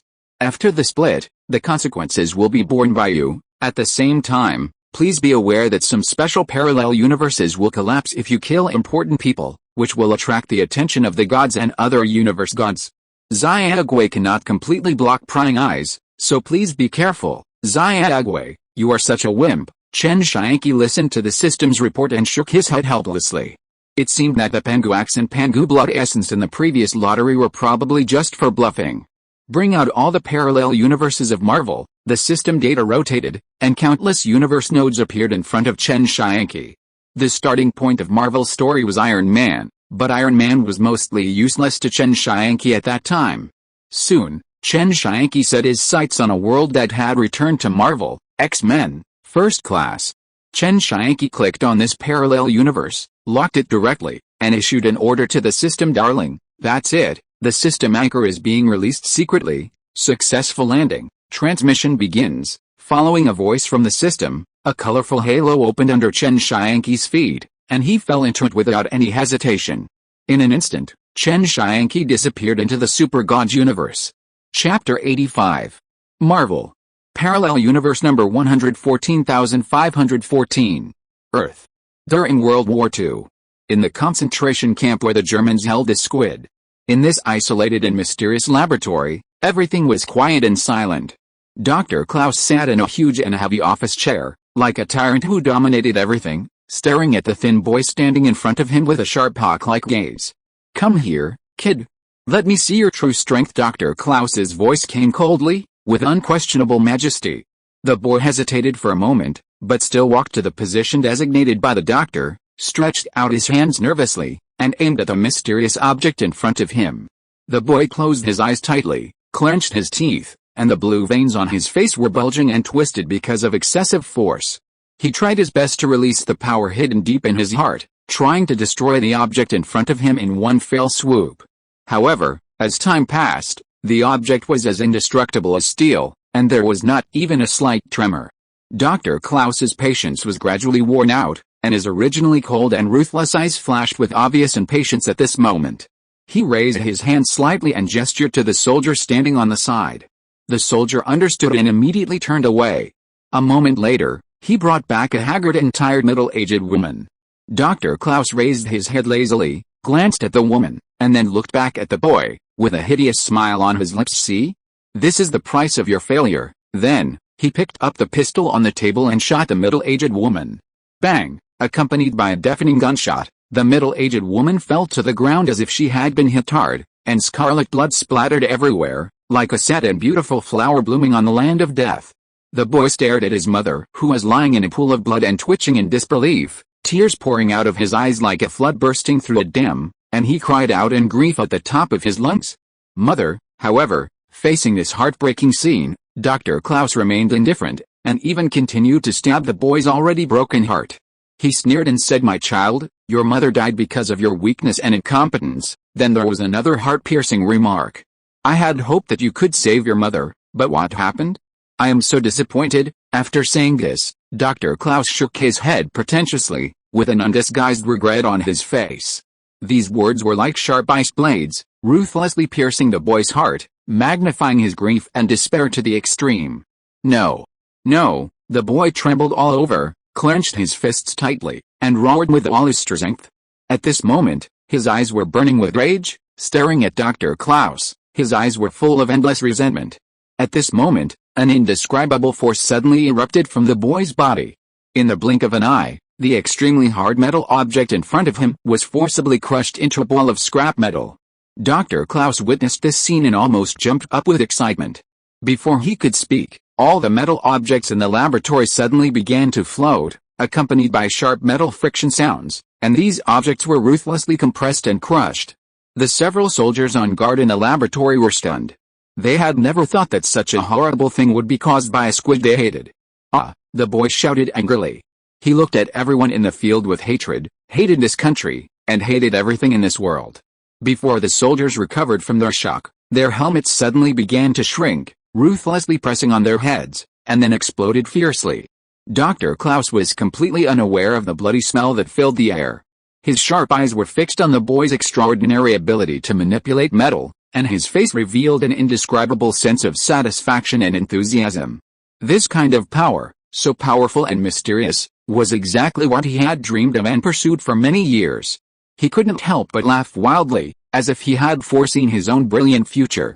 Ho ha ho ha, yes, that's it, it's this incomparable power. Dr. Klaus's voice trembled with excitement. Child, always remember this power, because it will help you reach the top and achieve supreme hegemony. The boy slowly regained his composure, but his eyes were still as sharp as a knife, staring at Klaus in front of him. He wanted to carve the man's face deeply into his mind, and secretly vowed, one day, he would personally avenge this blood feud and make this hateful man pay the price he deserves. Dr. Klaus looked at the burning hatred in the boy's eyes with interest, and secretly rejoiced in his heart. Hate as much as you can. Hatred will become your driving force for continuous progress and make your power stronger. In his imagination, the boy will surely become an unparalleled overlord in the future, relying on this invincible power to gallop and be invincible in the city made of steel. Just as Dr. Klaus was immersed in beautiful visions and was about to further implement mental control on the boy, suddenly, there was a burst of dense gunfire outside. Could it be that the Allied forces are attacking?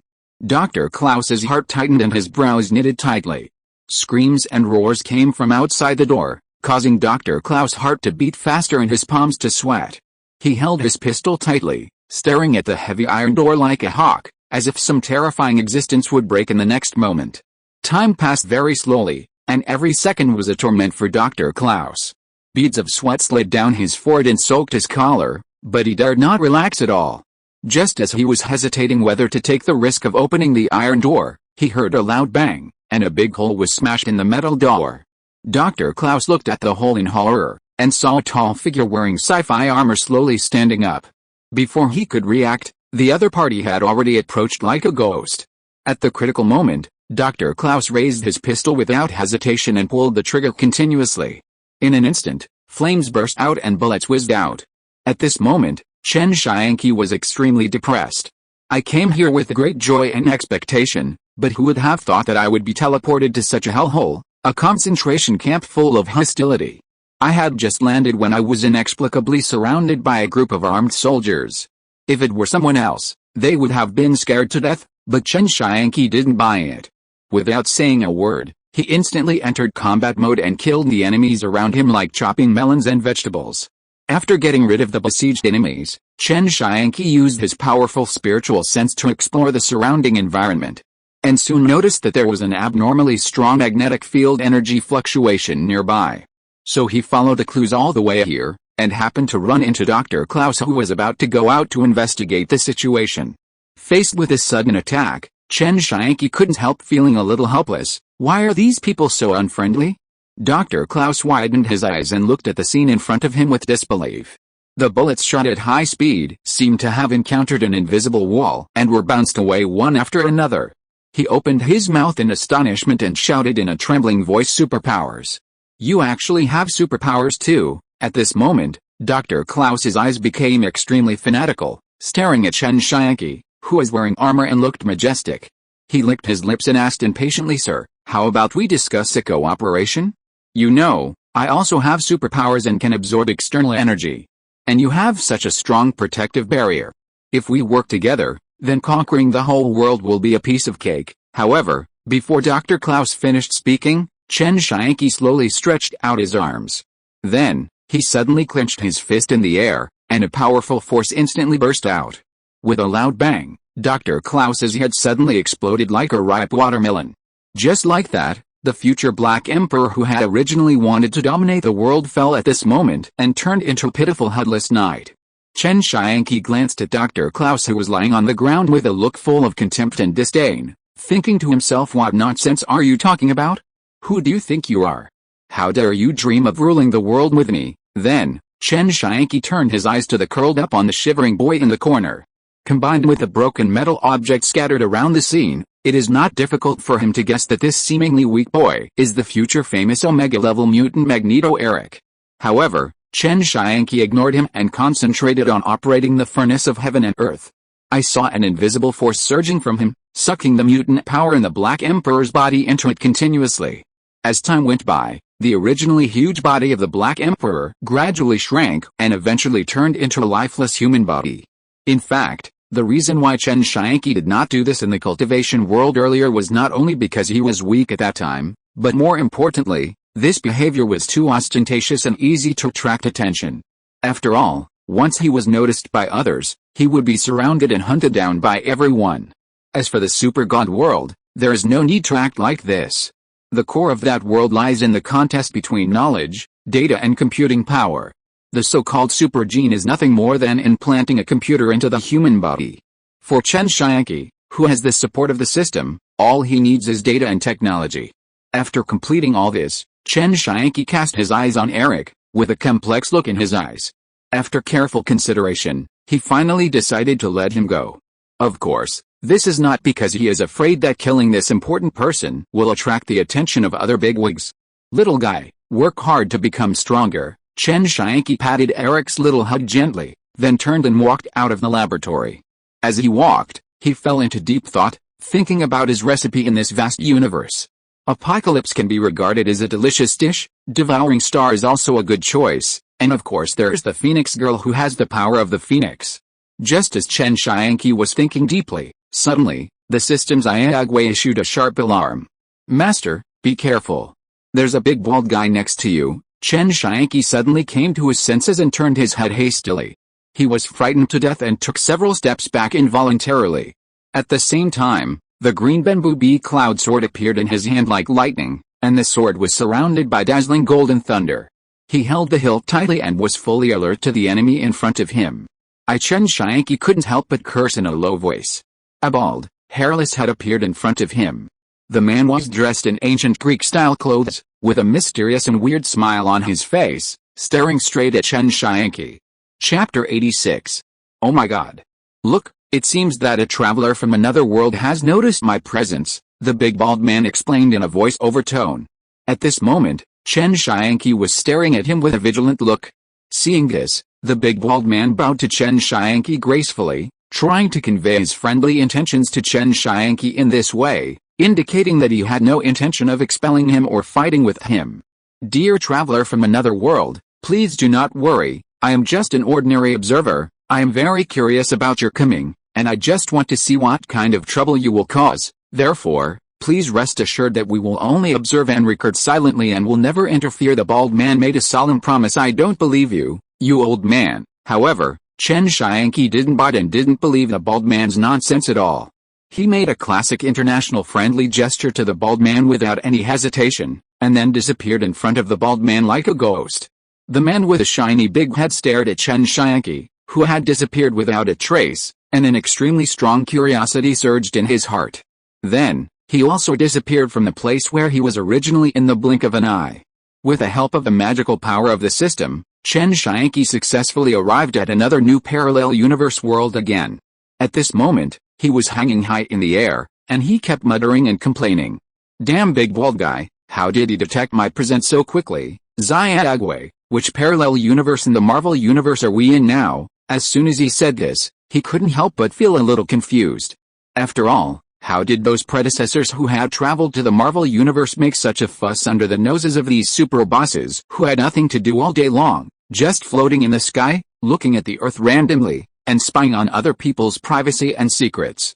Master, this is the parallel universe where X-Men, Apocalypse is located. After hearing the answer given by the system's Iagwe, Chen Tianqi was excited and said, oh? It's actually Apocalypse's territory. I just want to meet him. You know, the ability possessed by Apocalypse is really not to be underestimated, if you can devour him. Hey, but will doing so attract the attention of the mysterious observer again? Forget it, let's adapt to the situation. It is safest to adopt a guerrilla warfare strategy. Move the position immediately after firing the shot.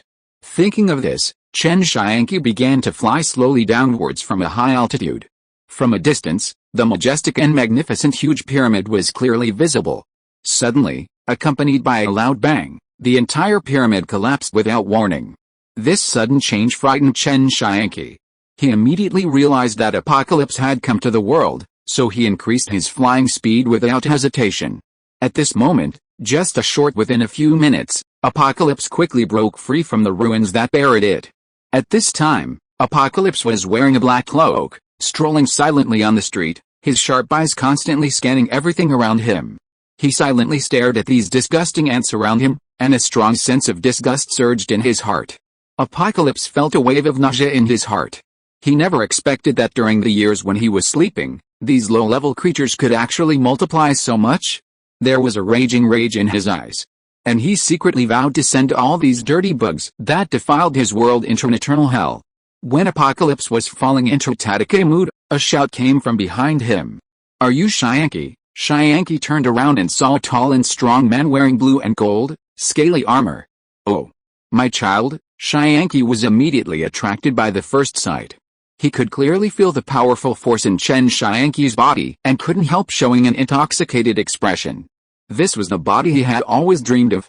"My son, I'm your father." Chen Tianqi heard Tianqi's words and saw his disgusting expression. He frowned and punched Tianqi in the face without hesitation, making his cheek concave. Boom! With a roar, Tianqi flew backwards and smashed through several blocks. For a moment, the whole city street was filled with wailing, and countless people screamed in fear and fled in panic. "My child, what are you doing?" Tianqi spat out blood and felt a little confused. He actually mistook Chen Tianqi for a mutant. To Tianqi, mutants were all his descendants, all his children, and they should respect him. Unfortunately, what responded to him was a golden sword that suddenly slammed down. Facing this terrifying energy attack, Tianqi raised his hand and immediately supported a purple protective shield for himself. But the protective shield collapsed as soon as it was touched, and the golden giant sword pierced through Tianqi's body, spilling a lot of purple blood. Tianqi understood at this time that if he continued like this, he would be killed not long after he was resurrected. His eyes rolled back and he used a superpower similar to Storm. The next second, countless lightning and wind blades shot out from his hands and attacked Chen Tianqi. To his surprise, his attack disappeared without a trace when it touched Chen Tianqi, without leaving any sound. Now Chen Tianqi just wanted to give Tianqi a thumbs up, and he didn't forget to replenish his energy during the battle. Seeing this scene, Tianqi immediately understood that the person in front of him might have the same superpower as him that can absorb energy. Chen Tianqi saw that Tianqi was a little dazed, and a huge spiritual power gushed out, directly controlling his spirit, causing Tianqi's body to tremble, and the next second, Chen Tianqi's big hand firmly grasped his head. No, under Tianqi's horrified eyes, Chen Tianqi activated the furnace of heaven and earth. In an instant, a huge suction force followed, and Tianqi's body quickly dried up in the struggle, and the origin was directly sucked into Chen Tianqi's body for refining. The same ability as Tianqi's most important ability gradually emerged in his body, strengthening, giving and taking. Chen Tianqi flew to the ground, leaving Tianqi's body, feeling the new ability in his body, slowly stretched out his hand to touch the big tree next to him, and activated the strengthening ability. In an instant, the tree, which was originally as thick as a person, suddenly swelled and became so big that 4 or 5 people couldn't hug it. The roots at the bottom directly overturned the railing building next to it, and its crown rushed straight to 20 or 30 meters. Chen Tianqi saw this scene, nodded, and was very satisfied with this ability, and then activated the strengthening ability again. But this time the tree did not grow again, but exploded violently. The broken limbs and arms flew everywhere. Chen Tianqi was a little stunned. It seemed that this strengthening ability could only be strengthened once by touching it. If it was strengthened more times, Chen Tianqi didn't care, but the organism probably couldn't bear it. Like this big tree, it might explode.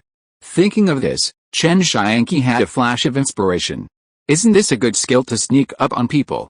If you encounter an enemy and give him 2 strengthening abilities, won't he just turn into fireworks? However, it should be noted that different strengthening objects may consume different amounts of energy.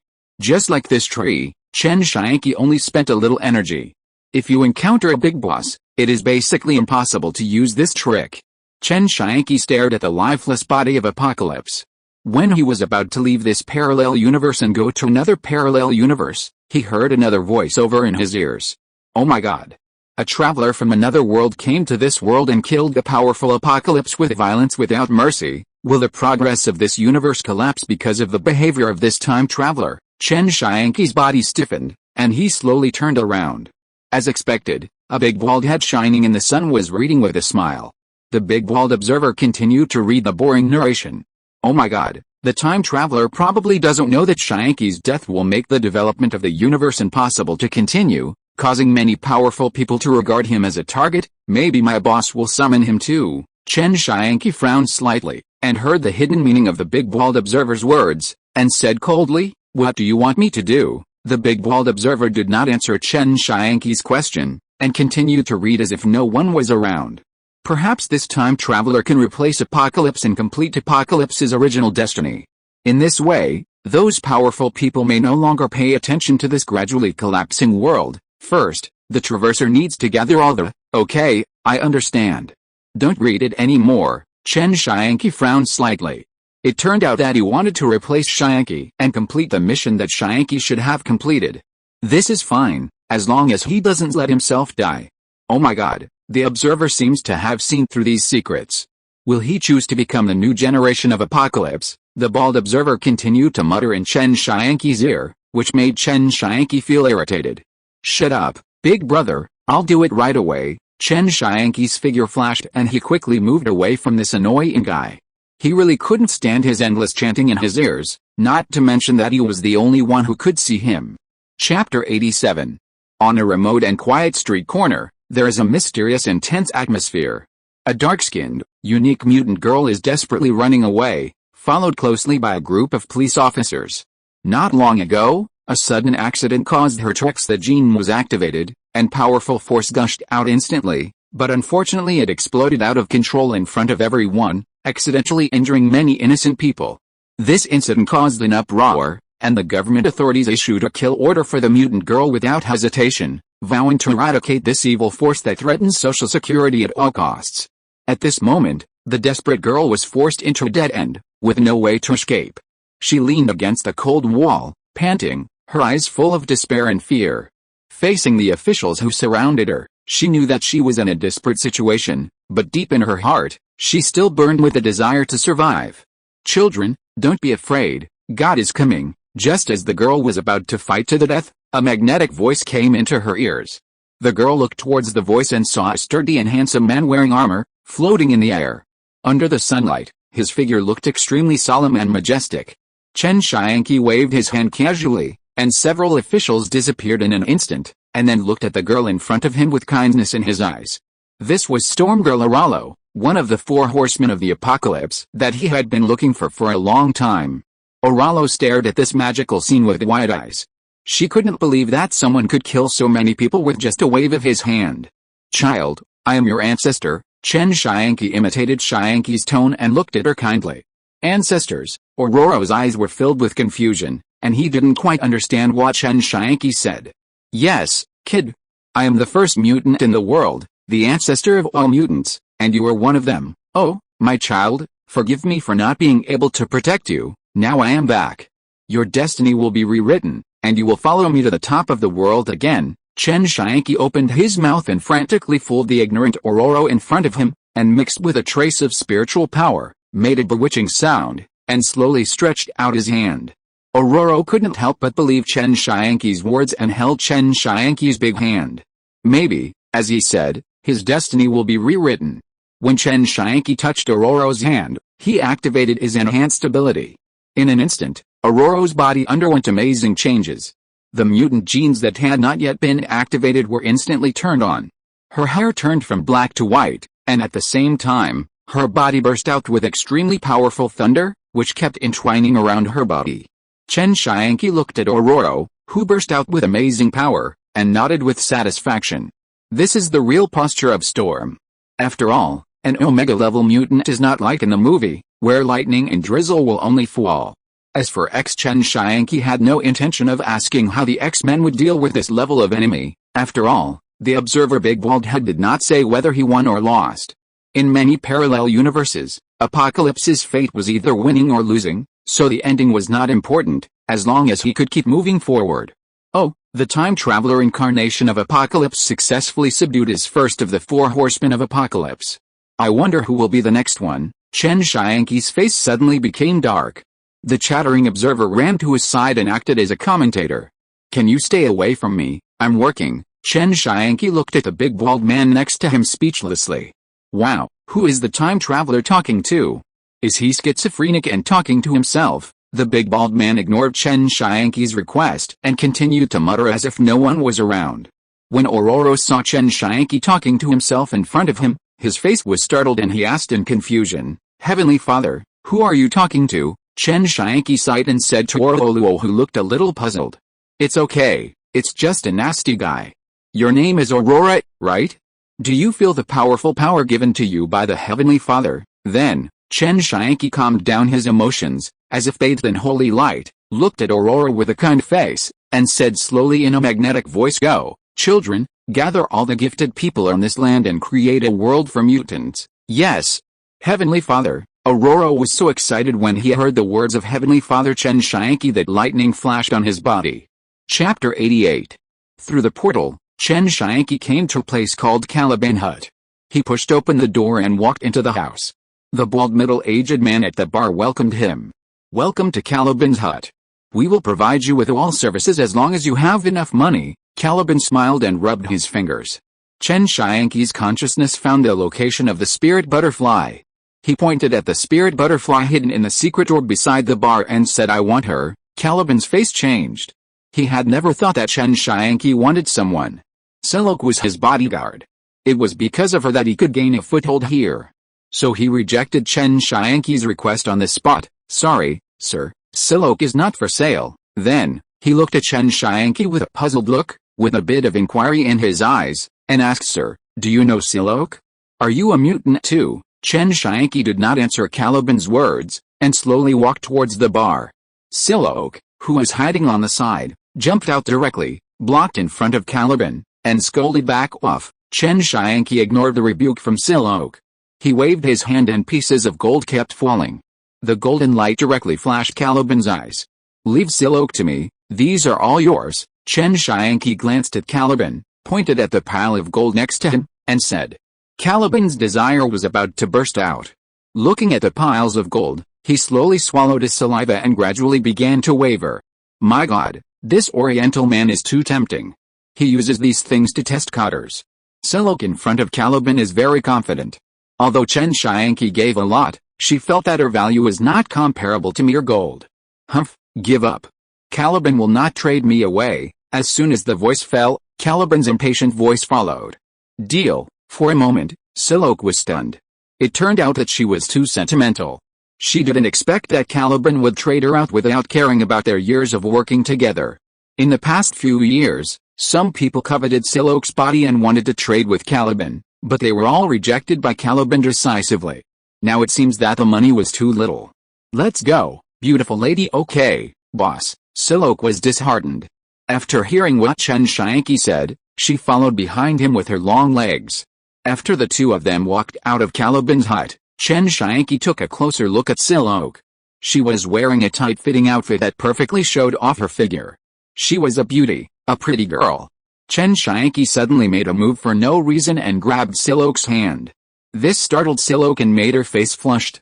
You don't have to be so anxious, right? Chen Tianqi was speechless, rolled his eyes, and ignored her words. Feel the real potential in your body. After saying that, Chen Tianqi activated his enhanced ability. Lingdi instantly felt a force coming from Chen Tianqi's hand, which continued to fill her whole body. For a moment, she could clearly feel the various shackles on her body quietly breaking, allowing her to continuously increase her mental power in a short moment, reaching the peak, 3 or 4 times stronger than before. This comfortable power made her unable to stop, and she made a seductive sound from her mouth. The next second, Lingdi's huge telekinesis turned into purple energy wrapped around her body. A purple light flashed in her eyes. A purple energy samurai sword appeared in her right hand, and an energy shield appeared in her left hand. Some armor appeared on her body, and the whole person seemed to have transformed into a battlefield Valkyrie boss. What a huge amount! Lingdi looked at the weapon transformed by the energy in her hand and said to Chen Tianqi with an intoxicated look on her face. Child, This is your real strength? Chen Tianqi once again turned into a loving father, speaking peacefully with a magnetic voice. Kid? Boss, are you cosplaying? If you want to play, I can help you. Lingdi blushed when she heard Chen Tianqi's unusual words. She thought he wanted to play a different role-playing game. Since he had helped her so much, she should give him some contribution. Chen Tianqi's mouth twitched. What was the head girl thinking? Can I go find Suzy to play role-playing games? Isn't the beast ear girl more realistic than you? Child, you misunderstood. I am the first mutant in history and the ancestor of all of you mutants, so you are my child. Chen Tianqi still looked at her with a kind expression. Hearing this, Silok also understood and looked at Chen Tianqi in confusion. The ancestor of mutants was so young, but soon thought that mutants had strange abilities. Maybe this ancestor had the ability to stay young. Okay, what should I call you, child? Call me father. Chen Tianqi gently touched her head, as if he was really a father. Silok felt the warmth of Chen Tianqi's big hand, and her heart was a little warm. Since she became a mutant, she had never been touched so gently. Maybe this father is not bad. Silok's eyes became firm in an instant, and she took a deep breath. Heavenly Father, I think you came to me because you want me to do something for you, right? Chen Tianqi looked at the clever Silok and nodded with satisfaction. Yes, my child, I want to create an era where there are only mutants in the world, a brand new era where we mutants are the most noble. Chen Tianqi's tone became more and more excited, and a projection slowly appeared in his hand, a simulated image of the future, where people can use their superpowers freely, and even become superheroes to protect the people. Silok looked at the scenery in front of her and thought it was pretty good, and immediately made up her mind. Okay, Heavenly Father, I am willing to help you. Oh, you are my good child. Chen Tianqi patted her head again as a reward, then turned around, opened a portal, and walked in with Silok. Child, we still need a strong knight. In a forest, there were fallen bodies everywhere. A middle-aged man was crying while holding his wife and daughter. Child, you seem to need a little help. The portal slowly opened behind the middle-aged man, and the figures of Chen Tianqi and Lingdi gradually appeared. The middle-aged man looked for them after hearing the voice, and turned his head to see a young man with a kind expression like the Madonna, looking at him gently. He could clearly feel how great the magnetic field energy of the man in front of him was, which made him tremble. Who are you? I am your father, my child. Now I need your help. Are you willing to help me? Chen Tianqi slowly squatted down, touched the little girl who had been dead for some time, and then said in return, the Father's grace will shine upon you. After that, Chen Tianqi's hands shone with a golden light, and the wounds on the little girl and the woman instantly recovered. Then he performed the resurrection spell. Anyway, there was no underworld here, and the goddess of death only cared about the souls of the people she cared about. It was easy to resurrect the two people who had just died. A few minutes later, the little girl and the woman slowly opened their eyes and saw Eric crying. Dad, dear, what happened? Eric suddenly hugged the two of them and burst into tears. Having experienced the pain of separation, he didn't want to lose again this time. Chen Tianqi stood up, smiling, and stood quietly aside, without making a sound to disturb this warm scene. If you are listening to this novel on a channel other than Fanfic World, it means it was downloaded and re-uploaded without effort. We warmly invite you to visit our channel, Fanfic World. There you will find the original version of this story and many other novels of various genres. We look forward to seeing you dive into a world of incredible novels. Chapter 89. Eric sent his wife and daughter back home, looked at them lovingly, and patted his daughter's head. Baby, Daddy has something to do. You and Mommy wait for me at home. Dad, where are you going? The little girl looked at Eric in confusion, as if she didn't want him to leave. Eric didn't answer, but looked at his wife. His wife understood and said goodbye with deep affection. Dear, be careful and come back soon. After that, he took his daughter back to the room. Eric stared at their backs for a moment, then turned around and walked out of the house. Not far from Eric's house, the big-bald observer was chattering beside Chen Tianqi. My God, time traveler, you resurrected two people who were supposed to be dead. This will cause the universe to collapse. This is his fate. It is inevitable. Look what you have done. Oh my God. Chen Tianqi glanced at him and said in a deep voice, if the universe collapses so easily, you can all retire. Oh, the time traveler dared to insult the observer, but the observer was open-minded and did not care about him. But the observer still needs to remind the time traveler that your action has blasphemed death. The goddess of death originally had a good impression of you, but because of your behavior this time, her favorability towards you has greatly decreased. The big bald man was unhappy when he saw Chen Tianqi's retort, and brought up the goddess of death, and emphasized the word death. Chen Tianqi heard this, helpless, and also knew that his behavior just now had more or less offended death, but he thought that it was highly likely that she would not care about such a small matter. If you want me to work, shut up, or I'll just leave, Chen Tianqi threatened. At worst, he could just quit and escape back to the super god universe, or escape into the immortal cultivation world, and see how he could catch up with him. Oh, okay, the words of the time traveler made the observer put aside some of his unhappiness and decided to continue his observation work. At this time, Silok opened her eyes wide. What did she see?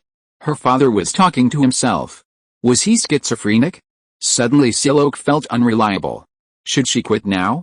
While Silok was struggling, Eric had already walked in front of Chen Tianqi. Thank you, sir, for saving my family's lives. In return, I can do anything you ask me to do. Eric bowed deeply to Chen Tianqi and said respectfully. Kid, I just need you to join my team. Look at the world now, it is full of injustices against mutants. We want to create a world with only mutants, so, kid, are you willing to be a pioneer of a new world? Chen Tianqi patted Eric on the shoulder, stretched out his hand, and sincerely invited him. Eric was a little dazed. How great would it be if a world with only mutants came into being? He could live openly in society, and his wife and daughter would not be discriminated against or attacked because of him. With this in mind, Eric seemed to have made up his mind, and with a firm look in his eyes, he held Chen Tianqi's hand tightly. I do, child, you made the right decision. Chen Tianqi smiled slightly and activated his enhanced ability. Eric is a rare talent. For a moment, strong energy fluctuations burst out from the two of them, and then a huge magnetic force suddenly came out of Eric's body, sweeping around. He slowly floated into the air, and countless metals kept flying into the sky, gradually gathered together, and flew around randomly. Various uses of magnetism emerged in Eric's mind. This was stuffed into his mind by Chen Tianqi, just to tell him that your ability is not metal control, but magnetic field control. Child, announced to the world the return of Magneto. Eric showed his might in the air, and after slowly getting familiar with his own power, he slowly descended to the ground. Then he respectfully gave Chen Tianqi a knight salute. Heavenly Father, from now on I will be your sharpest spear. Chen Tianqi nodded with satisfaction, acting like a loving father. Child, go and gather your former subordinates and let them return to the embrace of the Heavenly Father. Then Chen Tianqi opened a portal and signaled Magneto Eric to go in. Eric heard the first order given to him by Heavenly Father Chen Tianqi, and naturally he had to complete it well. Yes, my Heavenly Father. When Silok saw Eric disappear, she was a little stunned. She didn't expect that this plain-looking middle-aged man had more potential than herself. Just now, she felt a sense of oppression that made her breathless. Chen Tianqi looked up at the sky. There were 3 of the 4 horsemen of the apocalypse. Who is the other one? At this time, the big bald man seemed to see Chen Tianqi's embarrassment and spoke in that damn translator's voice. The almighty time traveler Apocalypse has successfully subdued 3 of the 4 horsemen of Apocalypse. Who is the other one? The observer will definitely not tell him that he is a birdman. Chen Tianqi glanced at the bald man coldly, and finally remembered that it was the worst birdman in the original book, right? Chen Tianqi opened a portal again and walked in with Silok. In an abandoned factory, a man with a pair of broken hairless chicken wings behind him sat on the beam and drank alone.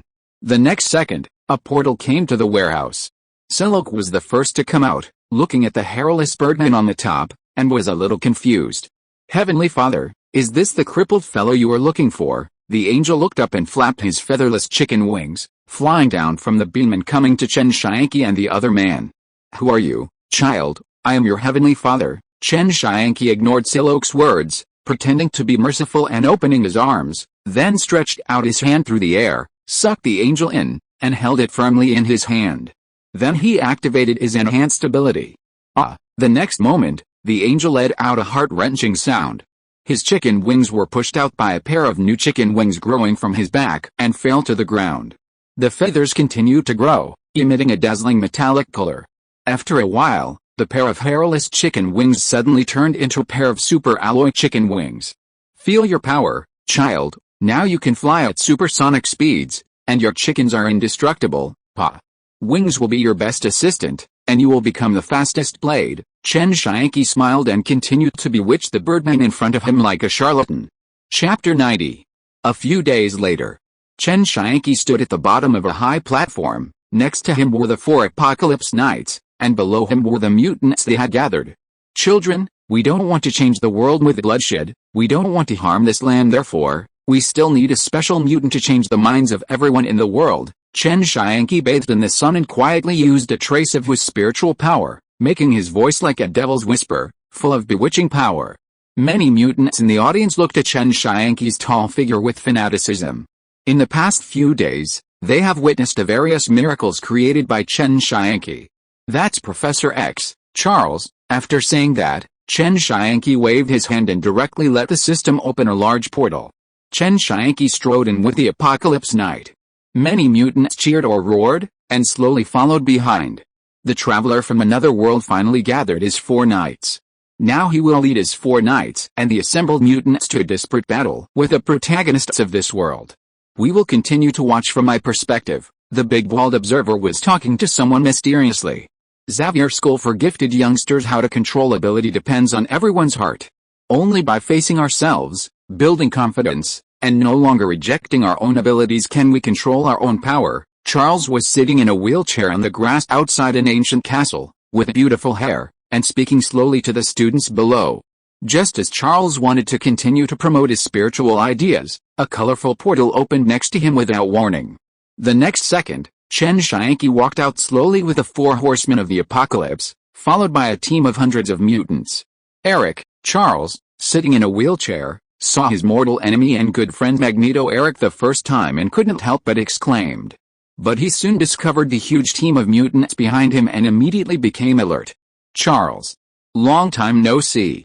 Eric looked at his good friend whom he hadn't seen for many years expressionlessly, with a complicated look in his eyes.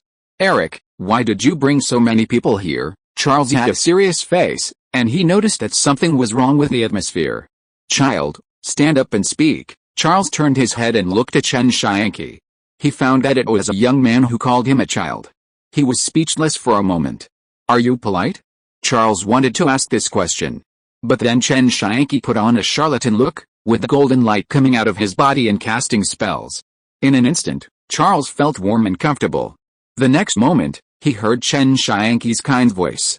Child, stand up. You have received my gift. Charles heard this and looked at his legs. He found that he no longer felt weak. He propped himself up, stood up, and took a slow step. Then he burst into a joyful laugh. Haha, I can walk. I'm back to health. Charles jumped several times on the spot, as happy as a child in his 30s or 40s. Then Charles excitedly took Chen Tianqi's hand, very grateful, and he didn't care about Chen Tianqi's disrespectful behavior. No need to thank me, kid, you just need to do me a small favor, sir. If it is something I can do, I can help you, Charles said happily, not realizing what would happen next. It's very simple. We want to build a world ruled by mutants. So you have to use your abilities to make all ordinary humans submit to mutants. Chen Tianqi smiled slightly and looked at Charles meaningfully. The old saint would definitely not agree. Chen Tianqi was ready for the war. He was a little tired of working for the Observer here. Anyway, Apocalypse's destiny was to fight with this group of protagonists. Then he would go to their base camp in advance. If they didn't agree, he would start a fight. If they agreed, it would save a lot of effort to make a machine that could transform into a mutant and change the world. Charles understood their ambitions immediately after hearing this, stepped back a few steps, and said vigilantly, sorry, sir, although you cured my leg, I cannot agree to your request. Maybe we can sit down and talk. The students under Charles also felt that the situation was not good. They stood up and used their abilities to a greater or lesser extent, ready to launch Alice. What a pity, Charles, you always talk, so your mutant school has never been able to grow, and you have never been respected by human society, because they know that your fists are weak. Chen Tianqi waved his hand, and the huge mutant team behind him swarmed up and killed the group of mutant students. Charles' face changed drastically, and just as he was about to use mind control to control all the mutants present, a metal steel pipe suddenly pierced him. I'm sorry, Charles, God is right, your idea is too weak. Eric used his ability to stop Charles, slowly floating in front of him, looking at him coldly. Charles looked grim and held a metal helmet on Eric's head. What is this fight? I am a control mage. With this thing, my advantage cannot be brought into play. I will die if I get hit. The other X-Men inside Xavier's school also heard the movement from outside and came out to check. Seeing the chaotic scene outside, I was stunned for a while, but I reacted quickly. Chen Tianqi looked at the situation around him indifferently, floating in the sky, and offering millions of banners. Suddenly, black smoke filled the small banners, and countless hideous and ugly faces continued to struggle and appear. As Chen Tianqi pinched his fingers, countless resentful spirits rushed to attack the enemy. Charles saw a group of ghosts like a black tide, attacking his students, and didn't care about Eric in front of him. He quickly used his psychic ability to contact Phoenix Violin. Jean, use your powers with me to create a mental barrier. Jean had just killed a mutant not far away, and nodded when she heard the words of her inner Professor Charles. In an instant, the two's mental abilities covered every student, resisting the invasion of ghosts. Chen Tianqi also discovered the red-haired Phoenix girl at this time, smiled evilly, and the hunting time began. The body burst forward, setting off a wave of sound. Before Charles could alert Jean, he was careless for a moment and was firmly trapped by Magneto with metal. Eric, let me go, you are destroying the world. Eric approached Charles and spoke slowly and coldly. Charles, you know what, I tried to live like you said, but what did I get in return? Their betrayal. The death of my family. Fortunately, God came and saved everything, so Charles, it's not us who are wrong, it's the world that is wrong. Only by blaming the world on our mutant rule can we change all this. Eric stared at Charles' eyes. When he thought of his wife and daughter being murdered by those who turned their backs on him, he couldn't help but overflow with anger, and he gnashed his teeth and shouted loudly. Chapter 91. Eric, we can talk about this later, but now, let me go. Charles looked anxious. He didn't expect that Eric would have such a change. But now his student Kin was about to be threatened.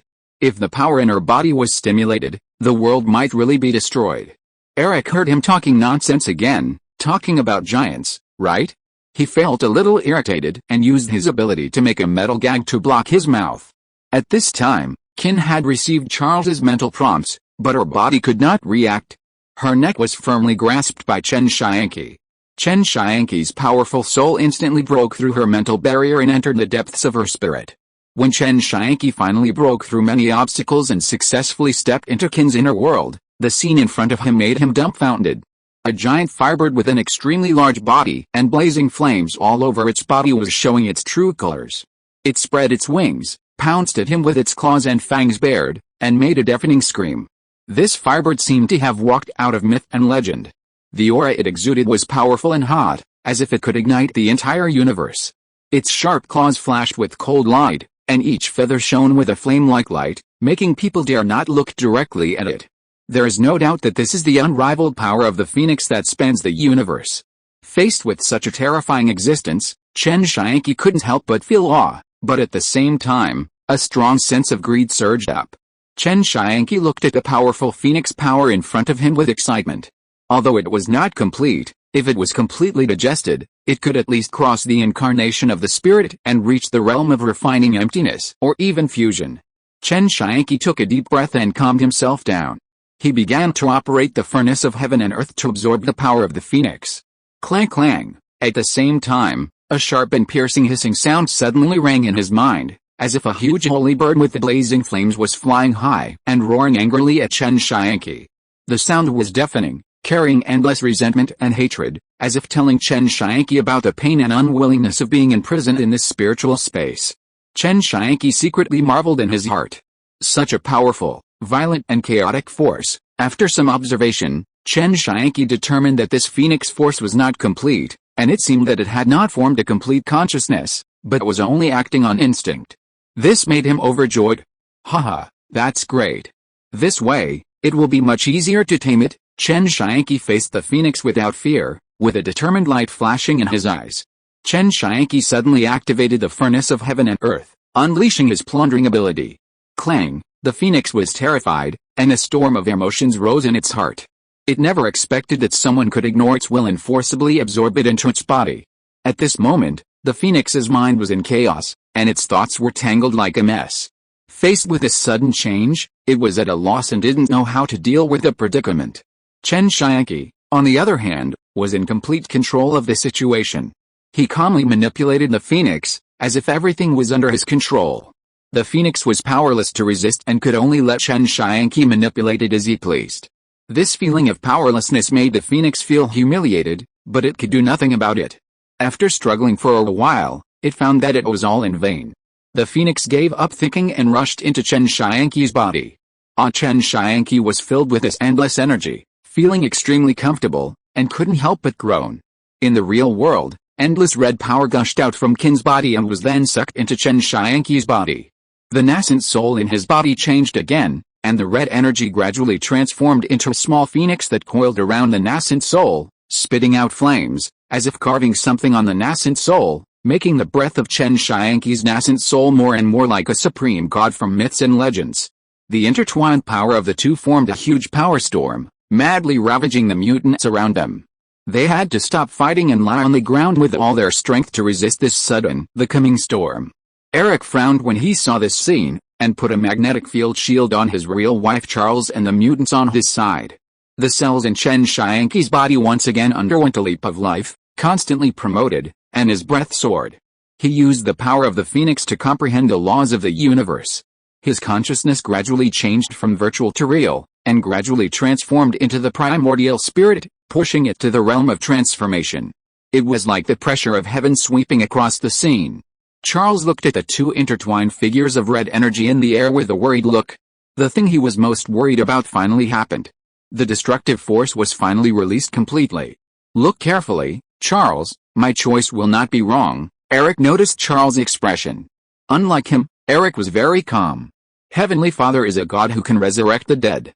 Clang, a moment later, accompanied by the cry of a phoenix, Qin fell down with a bang, and Chen Tianqi completely absorbed the power of the phoenix in Qin's body. It would take a long time to refine it for her to reside in Chen Tianqi's body. What a shocking picture. Chen Tianqi was floating in the air as lightly as an immortal, surrounded by blazing red flames. This flame was not an ordinary fire. The temperature it emitted seemed to be able to melt everything in the world, but it gave people an inexplicable feeling of warmth. If you look closely, you can find that these flames actually present the shape of a phoenix. The phoenix spread its wings, as if to break through the clouds, and let out a deafening roar to the entire universe. Every feather the hairs are so lifelike, as if dancing in the wind. Each flame is so lively and vivid, as if it has life. At this moment, Chen Tianqi is like a god who is above heaven and earth. His figure is so majestic and solemn against a backdrop of the red flames that people dare not look directly at him. And the phoenix has become a symbol of his power and glory. When it spreads its wings and flies high, it seems to bring the whole world into a new era. Chen Tianqi can clearly feel the power of the laws of this world at this time, and he can even pry a little, use a lot of heaven and earth vitality or magic power, and mobilize part of the power of heaven and earth. Chen Tianqi exhaled a breath of turbid air, slowly gathered his strength, and landed on the ground. Jean, Cyclops Scott could finally raise his head that was oppressed by the pressure. He saw the scene of his goddess falling and shouted in grief. Then he took off his sunglasses angrily, and a blazing laser eye shot towards Chen Tianqi. Chen Tianqi was worried that the phoenix in his body lacked some energy to suppress and feed it so that it could stay in the body honestly and wait for his refining. As a result, Scott came to give him a big energy gift package. This guy's eyes are connected to laser universe, and there is no shortage of energy. Chen Tianqi let Scott's laser eyes hit his body, and the furnace of heaven and earth worked quietly, constantly absorbing this hot energy. At this time, Scott felt very bad. He could no longer close his eyes. The laser rays were constantly stimulating, causing his eyes to begin to transmit a burst of pain. Scott's body was gradually losing weight at a speed visible to the naked eye, and a stream of burnt smoke slowly floated out of his eyeballs. After a while, Scott's eyes were completely scrapped, and he fell to the ground, and the laser beam disappeared quietly. Chen Tianqi looked at Scott on the ground with an unsatisfied look, barely satisfied himself, and shook his head with some regret. It was just that this kid's body was too weak and could not withstand the abuse, otherwise he could control him and use him as his own power bank. Chapter 92. A few hours after the battle with Xavier, the high-end X-Men were completely annihilated and all subdued. Charles was firmly trapped by Magneto like a tortoise shell, and a ball gag was stuffed in his mouth. Beast Tank had one arm cut off by Angel and Scylla Oak, and fell to the ground tied up. Storm electrocuted the rest of the rookie X-Men, and they fell to the ground twitching and unable to move. Chen Tianqi looked at the captives in front of him and said to Charles, "Charles, thank your old friend. He asked to let you take a look at the new world and then give you another chance to make a choice." Then he ignored Charles, who was whimpering and wanted to say something, turned around and opened a portal, and led many subordinates back to Egypt. What needs to be done now is to develop the machine in the original book, amplify Eric's ability, and apply his ability to everyone in the world to stimulate the potential X gene. By then, mutants will occupy the majority, and ordinary humans will become a minority, and the situation will change instantly. What if someone does not have the X gene? This is up to the mutants to decide. A week later, the country of Egypt was controlled by Chen Tianqi in just a few days. The four horsemen of the apocalypse below also followed Chen Tianqi's instructions: start to act and make machines. Chen Tianqi had released Su Xiaoli for some fresh air not long ago. At the beginning, Su Xiaoli was very excited and curious to see this world. After all, it was a different world and there might be some interesting places. As a result, she lost interest after walking around with Chen Tianqi for a while. She found that this world was no different from her own world, and the entertainment and cultural methods were almost the same. For a while, Su Xiaoli turned into a salted fish again and began to lie down in the huge Egyptian palace. She went out only a few times. Chen Tianqi was a little helpless. He also wanted to see if he could strengthen Su Xiaoli. Regardless of her coquettish attitude, he pulled her out again. After entering Kyankan Peak, he activated his enhanced ability. He also asked the system to turn on the shielding function, just in case. He remembered that there was a big bald observer who liked to peek outside. Chen Tianqi didn't like to let others watch his family affairs. After Chen Tianqi's ability was developed, Su Xiaoli instantly grew four tails from a two-tailed fox demon. Her body burst out with amazing charm from the inside out, which made Chen Tianqi feel a little trance. But soon, she was backfired by Chen Tianqi's powerful soul, and Su Xiaoli was instantly bewitched by Chen Tianqi. Her face flushed, her eyes full of spring water, she slowly climbed up, hugged Chen Tianqi's body tightly like an octopus, and her mouth using both tongue and tongue, rubbing back and forth continuously. Seeing Su Xiaoli in such a posture, it was difficult to refuse her kind invitation, so he had to taste it with reluctance. Time passed quickly. In the blink of an eye, several months had passed. In Egypt, a huge pyramid suddenly rose from the ground. The pyramid was several thousand meters high, far exceeding the level of several streets of the largest pyramid in the world. But such a huge thing actually rose from the ground in the barren desert in just a dozen seconds. At the top of the pyramid, Chen Tianqi, Su Xiaoli, and the four apocalypse knights stood in the clouds, like gods. Looking at the tiny scenery below. Eric, be prepared. Whether the new world can be born depends entirely on you. Eric knelt on one knee, looking at Chen Tianqi's back, which became more unfathomable as time went by, and said respectfully, "Father, the machine is ready, and I can be on standby at any time." Chen Tianqi smiled slightly. In the past few months, not only has the transformation machine been completed, but his own strength has also improved like a rocket. Thanks to the infinite power of the Phoenix Force, even if it is incomplete, in this short period of time, through the refining of the furnace of heaven and earth, Chen Tianqi's realm has soared to the late stage of transformation. The bloodline has also been baptized and sublimated, and the body can now bathe in the sun. In an instant, a ray of light was released from the pyramid toward the entire planet. The X-Men imprisoned in different parts of the prison looked at the light outside the window. Charles saw this scene, looked down at the collar on his neck that suppressed his ability, was very frustrated, sighed, and sat on the bed with a depressed look. I can no longer stop them completely, and I hope that the new world is really as Eric said. In just 1 minute, the light gradually disappeared, scattered all over the world. On different streets, many people felt the changes in their bodies. Some turned into animals, some flew up, some became handsome, and there was a Kunba who turned like her whipped children. The new world you want has finally arrived. Cheer! Chen Tianqi brought the four horsemen of the apocalypse to the bottom of the pyramid and faced a mutant army that was ready for battle. Instantly, cheers broke out at the scene. Eric, who had been sullen for thousands of years, finally smiled. He could finally live in the sunshine with his family.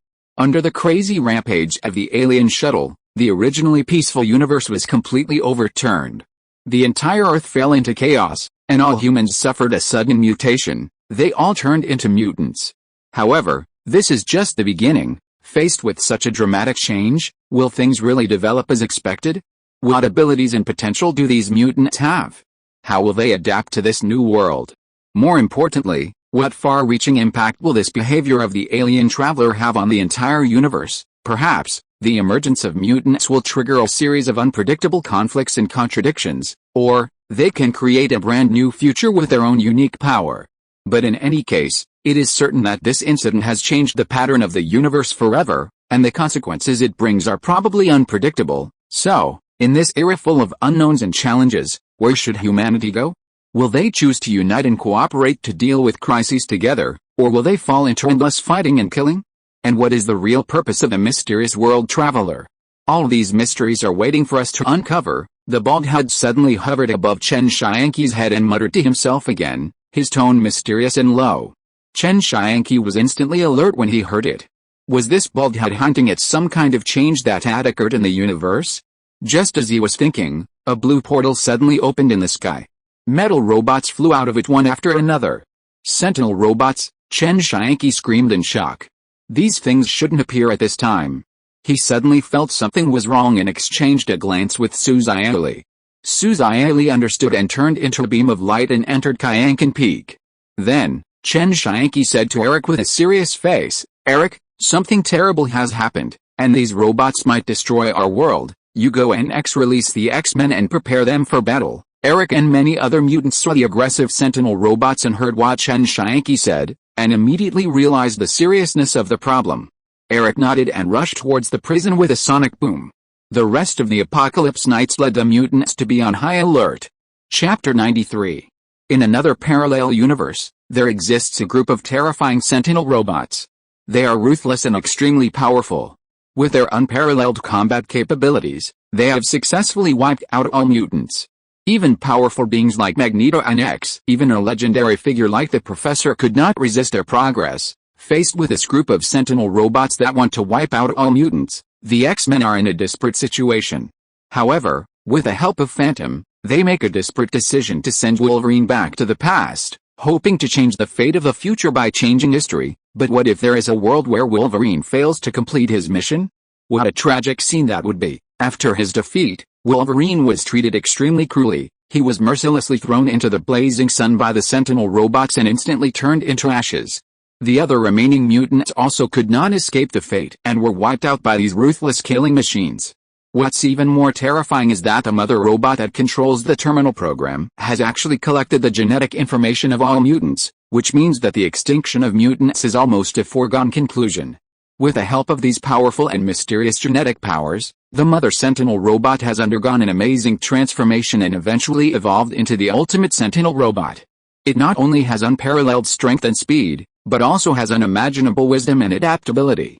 What is even more shocking is that the ultimate Sentinel robot can actually display the unique integration ability of mutants and easily open the mysterious door to all universes. In the vast multiverse, the ultimate Sentinel robot is like a ferocious beast, ruthlessly hunting down every mutant who is unfortunate enough to encounter it. This bloody massacre has shrouded the entire universe in the shadow of fear. Now, this parallel world full of mutants has become the next target of the ultimate Sentinel robot. In its cold and ruthless eyes, this world seems to exude a disgusting stench. Faced with such a terrible threat, what will be the fate of this world? Will the ultimate Sentinel robot really destroy it as it wishes? Perhaps only time can give the answer. But no matter what, people must unite to fight against this evil force and defend their homes. The bald man actually did something rare. He took the initiative to explain to Chen Tianqi and play the role of a qualified observer. However, after Chen Tianqi heard it, his mouth twitched slightly and his face was speechless. Okay, you so-called observers really didn't cause any trouble. At this time, Eric also led the War police came over. He looked up at the Sentinel robots that were gathering in the sky and said solemnly, "Father, Charles has brought Charles. I think you know what these Sentinel robots mean, right? And the sky is now densely packed with these things." Then Chen Tianqi turned his head to look at Charles, and continued to order with a serious expression. "The situation is urgent now. I need you to use telepathy to inform all mutants around the world to prepare for battle immediately." When Charles heard the name Sentinel Robot, he was obviously stunned. After all, he was very familiar with this kind of thing. But the problem is that with his current ability, if there is no auxiliary support from the amplifier machine, it is impossible to establish a spiritual connection with people all over the world. Thinking of this, Charles couldn't help but reveal a bitter smile on his face, and responded helplessly, "I'm very sorry, sir. I'm sorry I can't do anything. With my current strength, I'm far from being able to meet such a requirement." Chen Tianqi just glanced at him lightly, then waved his arm and directly used his enhanced ability before speaking again. "Now you try." As a dazzling golden light suddenly burst out from Charles' body, he suddenly felt an extremely powerful and vast spiritual power gushing out of his body like a surging torrent. He stared at Chen Tianqi in front of him in astonishment, thinking to himself, "It's true. I know why Eric's strength has skyrocketed in the blink of an eye. When they fought before, it was evenly matched, but now he has completely crushed me. It must be because of the blessing of some mysterious power that Eric has such a drastic change." At this moment, the situation is extremely critical, and Charles has no time to take care of other things.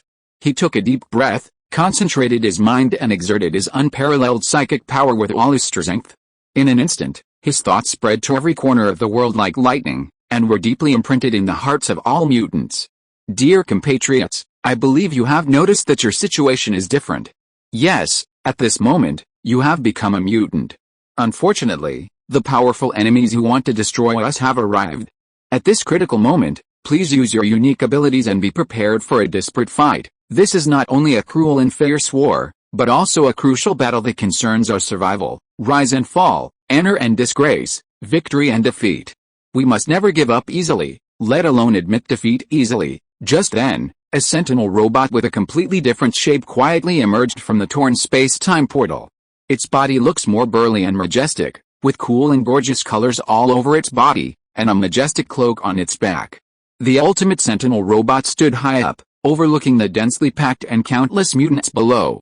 A look of extreme disgust emerged on its cold electronic face, and it said in a cold voice, "This unpleasant smell is simply nauseating. This world is filled with so many mutants." However, when its eyes fell on Chen Tianqi, a stream of data suddenly flashed in its eyes. "However, you give me a different feeling." Then, it slowly turned its head and stared at Chen Tianqi, as if it had developed some special interest in him. Chen Tianqi raised the corner of his mouth slightly and responded sarcastically, "Oh?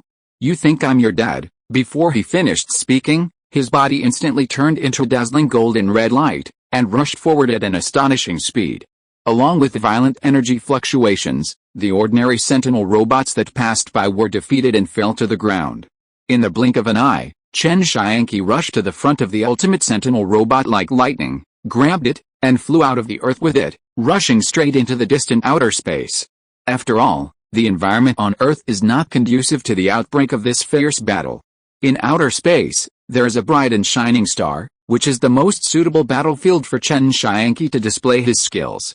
With Chen Tianqi's sudden attack on the ultimate sentinel robot, all the ordinary sentinel robots seemed to be activated, rushing towards all the mutants. In outer space, Chen Tianqi stood opposite the ultimate sentinel. The sentinel's mechanical eyes swept around, and they all concluded that the man in front of them was not a mutant. When Shang said, "You are not a mutant, I can let you go," speaking, the sentinel wanted to fly back to Earth. But Chen Tianqi came to him in an instant, gave him a big punch, and smashed the sentinel's head directly. Chen Tianqi pursed his lips, "The people below are my good children, I can't let you harm them, but is this the strength of the ultimate sentinel?" Suddenly, the headless sentinel clapped his hands and applauded. "What amazing speed and power, but since you want to stand up for the mutants, you should go to hell with them." As soon as the voice fell, the mechanical metal of the body slowly climbed up like water, and after a while, the head reappeared. "Even if you destroy this body of mine, I still have thousands of bodies.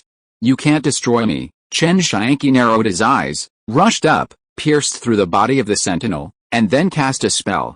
The swift nether fire with the power of the phoenix instantly burned the sentinel to ashes.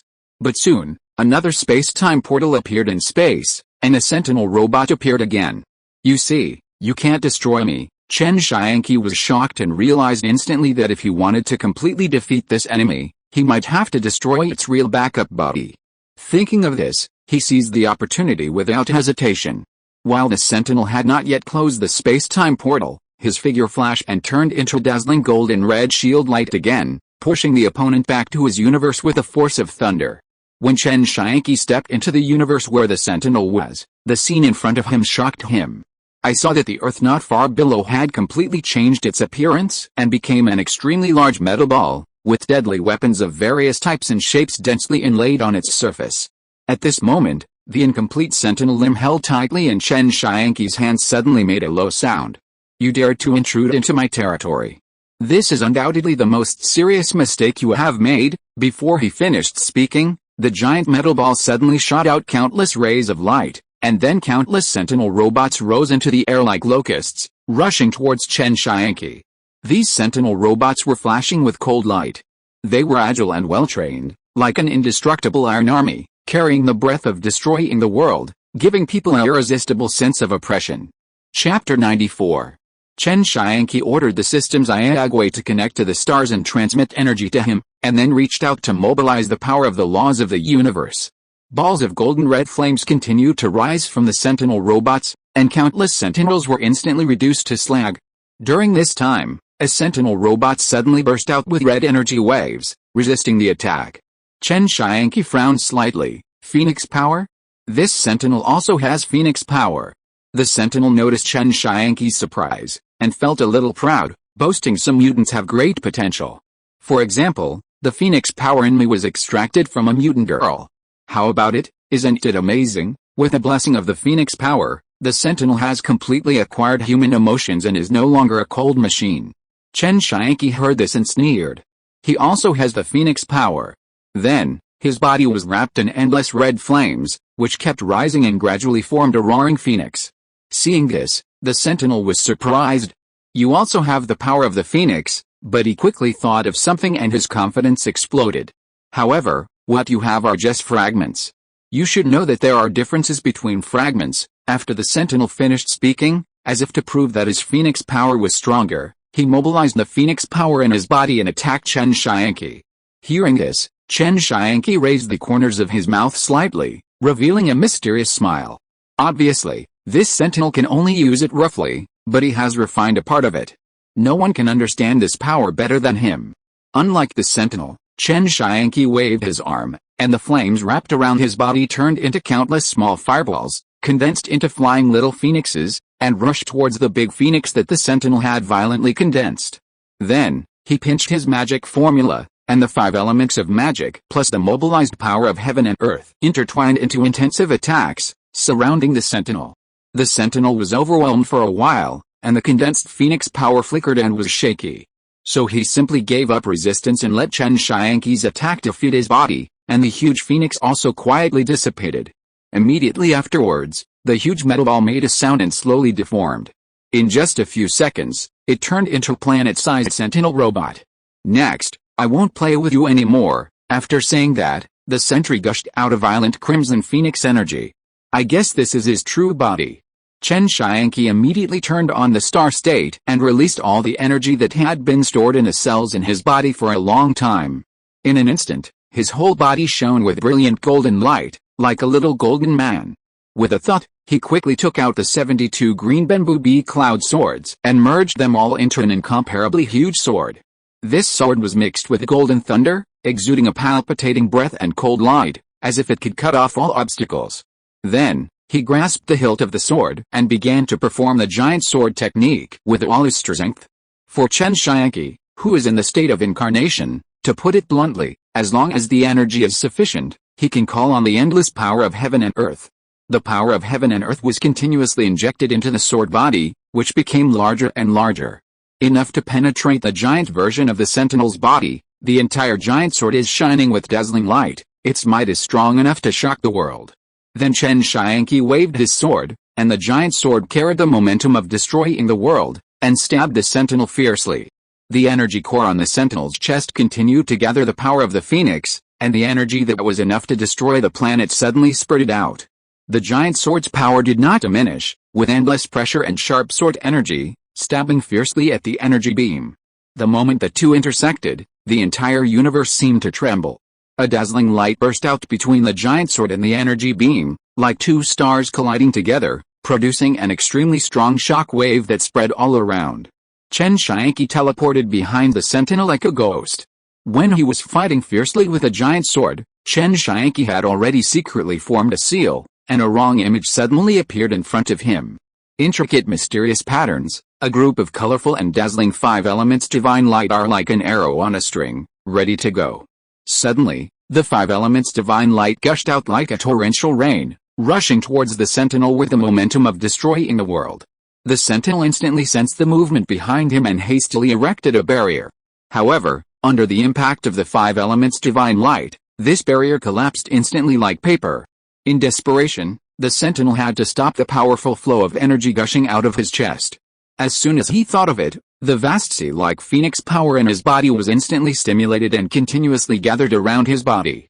These phoenix powers are like a layer of golden red shield, wrapping the sentinel tightly in it. At the same time, the colorful 5 elements divine light and the huge sword light were as dense as raindrops. The sentinel bombarded the sentinel with a blast of phoenix power, but was firmly blocked by the indestructible phoenix power shield. Every impact would cause a burst of dazzling light to radiate, but it would soon dissipate without a trace. In this fierce confrontation, the sentinel was concentrating on mobilizing the phoenix power, not daring to relax at all. Chen Tianqi rushed away like a burning meteor, his golden body shining with endless red flames, as blazing as the phoenix nirvana. The phoenix power was constantly intertwined and coiled like dancing silk, and instantly transformed into a huge fire phoenix that covered the sky and the sun. Its feathers were like burning flames, and it seemed to be able to ignite the whole world when it flapped its wings. Chen Tianqi swooped down from the sentinel's huge head like a hawk, and the phoenix power of the two people instantly started to confront each other like a volcanic eruption, erupting with earth-shaking and outrageous fluctuations. Under the attack from 3 sides, the sentinel gradually felt exhausted, and cracks appeared in the shield formed by the phoenix power. Crack! A cracking sound rang out, and Chen Tianqi swooped down like a sharp arrow, unstoppable. The sentinel's body continued to break apart, and the small sentinel inside it was also exposed. In a moment, the 3-way attack was like a mountain crushing an egg, and the huge sentinel's body was instantly reduced to dust. Chen Tianqi reached out and grabbed the small sentinel, and instantly mobilized the power of space to block the surrounding space. System Xiaogui immediately carried out data intrusion. Chen Tianqi operated the furnace of heaven and earth, generating a strong suction force like a black hole, involving the phoenix power in the sentinel's inner consciousness. No, the sentry made a hoarse electronic sound, and his facial data flowed frantically, trying to resist the invasion of the system's Xiaogui and stop Chen Tianqi's plunder. Clang, however, the phoenix power in the sentinel's body was attracted by the same source of breath and poured into Chen Tianqi's body like a flood. Suddenly, a small phoenix hovered in Chen Tianqi's nascent soul. The 2 small phoenixes intertwined and gradually merged. Ah, no, don't do this. My mission is not yet complete. I can't die like this, the sentinel begged desperately, but Chen Tianqi remained unmoved. With the help of the furnace of heaven and earth, he devoured the phoenix power in the sentinel's body. As the phoenix power faded, the sentinel's mechanical eyes gradually dimmed, and the emotions given by the phoenix power also continued to dissipate. Under Chen Tianqi's devouring, the sentinel's body slowly dissipated like residual cotton, and his consciousness backup was completely deleted by the system. Chapter 95. Chen Tianqi's star state gradually cooled and disappeared, and the golden light returned to calm. For a moment, he felt a sense of emptiness in his body, as if he had been hungry for 10 days or half a month. Congratulations, you are victorious, the bald observer suddenly appeared in the vast vacuum of the universe. Chen Tianqi looked at the bald observer, a gleam of light flashed in his eyes, and after thinking for a moment, he suddenly understood everything. Peeping Tom, you are really calculating. The initiator of all this was actually the cause planted by Chen Tianqi. When he first stepped into X in the parallel universe of the X-Men, the killing of the Black Emperor and the destruction of the concentration camp were like the flapping of a butterfly's wings, causing a great uproar in that universe. Magneto Eric failed to experience the baptism he deserved, and the trajectory of his fate was changed. He was rescued by the Alliance Army in X. This series of chain reactions, like dominoes, led to the failure of Wolverine's return to the past. The Sentinel robots raged like demons, devoured the entire mutant universe, and gradually embarked on the journey of the multiverse. The observer witnessed this tragic future and followed Chen Tianqi like a shadow, guiding him step by step, so that the person who planted the cause would take the responsibility of solving the result. Haha, Mr. Time Traveler, you are such a joke. I am just an ordinary observer. How can I interfere in the affairs of the universe? The bald observer smiled slightly and denied Chen Tianqi's slander. All of this started because of you, so it's natural that you should end it. Chen Tianqi had a blank expression on his face, his eyes were like torches, and he stared at the big bald man in front of him, as if he wanted to see through him. Well, now that the matter is over, why don't you get out of here? Chen Tianqi said in a cold and emotionless voice. Oh, Mr. Time Traveler, my duty is only to observe, but I won't leave. The bald man still had a gentlemanly smile on his face, and he didn't seem to have any intention of leaving. He continued to observe Chen Tianqi with interest, as if he was looking at a rare treasure. Chen Tianqi raised an international friendly gesture, opened the portal, and returned to the universe where the mutants had reached their end. At this time, the death of the Mother Sentinel was like the collapse of a building. Many Sentinel robots fell down and stopped working like dolls with their spines removed. The portal in the sky was like a giant eye that slowly closed and gradually closed. Eric, Charles and many mutants collapsed to the ground with tired looks like warriors who had experienced a fierce battle. This locust plague-like battle of Sentinel robots made them exhausted. Suddenly, Chen Tianqi's figure appeared in front of them like a god descending. They didn't care about their tired bodies and hurried to salute. Children, the enemy has been destroyed by me. Chen Tianqi waved his hands and said like a god commanding everything. Charles saw the scene and hesitated to speak. Charles, if you have anything to ask, just ask. Chen Tianqi saw through Charles's embarrassment and did not give him a cold look because of his previous resistance. First, no, Father, for those humans who failed to transform into mutants, I hope you can treat them well and give them a place to settle down. Charles took a deep breath, and the kindness in his heart shone like a beacon, preventing him from ordering a massacre of the eliminated humans like other mutants. So he decided to risk his life and beg Chen Tianqi to let these humans go. Chen Tianqi was not interested in these things. His eyes had already been cast into the distance, like a conqueror looking at his territory. He was about to unify the world, and the next step was to let these mutants collect resources for him, develop technology, and then march into the universe. Charles, I promise you, I will leave these humans who have not evolved to you. Chen Tianqi's voice echoed in the air like a huge bell. Thank God for the gift. Charles heard this and a huge stone in his heart finally fell to the ground. In this way, he could at least find a safe place for these humans to live. Then, Chen Tianqi swept his hawk-like eyes over all the mutants, flew into the air, and loudly declared, well, my children, my warriors, let us completely unify the world. The mutants below cheered and responded to Chen Tianqi's call. A few months later, in front of the mutant army led by Chen Tianqi, humans from all over the world surrendered like a tide. Under the deterrence of Chen Tianqi's powerful military force, various countries formed the human federal civilization according to his wishes like puppets. The entire blue star is integrated, and a new era of superpowers has arrived. As for those humans who failed to evolve, they were taken to an island by Charles and a city was carefully built to accommodate them and provide security for their lives. At this time, Chen Tianqi and Eric were in Black State, looking at the huge mining machine in front of them, as if they were looking at a towering mountain. Although this is not the main Marvel universe, and there is no high-tech country hidden in Black State, this piece of land has been tested and there is still an astonishing amount of vibranium ore underneath. Chen Tianqi knew that time was running out, so he made a prompt decision and immediately sent his men to start digging. Chen Tianqi turned his head to look at Eric on the side and asked, how is the collection of adamantium going, Father? Thanks to the unremitting efforts of the warriors, we have successfully collected most of the world's adamantium, Eric replied respectfully with a solemn expression. Name, Chen Tianqi. Sex, male. Age, 65/6666 Spiritual roots, gold, wood, water, fire, earth. Bloodline, Kryptonian. Physical condition, unnamed. Skills, Kryptonian ability, 5 elements. Spells, weapon master, magic weapon level, puppet master, array master, alchemist, spirit flame soul technique, hellfire magic, 5 elements. Magic, heaven and earth furnace, concealment technique, great evolution technique, black peony infant technique, cosmic energy absorption technique, strengthen, give, seize, phoenix power, Incomplete. Realm. Peak of transformation. Number of draws. 1 number of crossings. 2 items. Kryptonian Technology Encyclopedia. Array Collection. Mysterious Armor Shield. Magic Weapon Level. Self-Destruct Flying Sword N. 72 Green Bamboo Bee Cloud Sword. Magic Weapons. 18 Mecha Puppets. Cave Spirit Treasure. Kyankan Peak. 10,000 Ghosts Banner. 3 Gods White Bone Banner. Danyangzi Alchemy Manual. N Spirit Stones. N Pill Bottles. N Talismans. Very good. You should not neglect your research on science and technology. This universe is so vast. And I hope you can spread the glory of mutants to the entire universe. Chen Tianqi nodded slightly. His eyes fell on his panel, revealing a satisfied look. He absorbed a lot of essence, and his own physique also underwent subtle changes, evolving into an unnamed mysterious physique. In the past few months, his mutants have collected a large number of rare metal materials.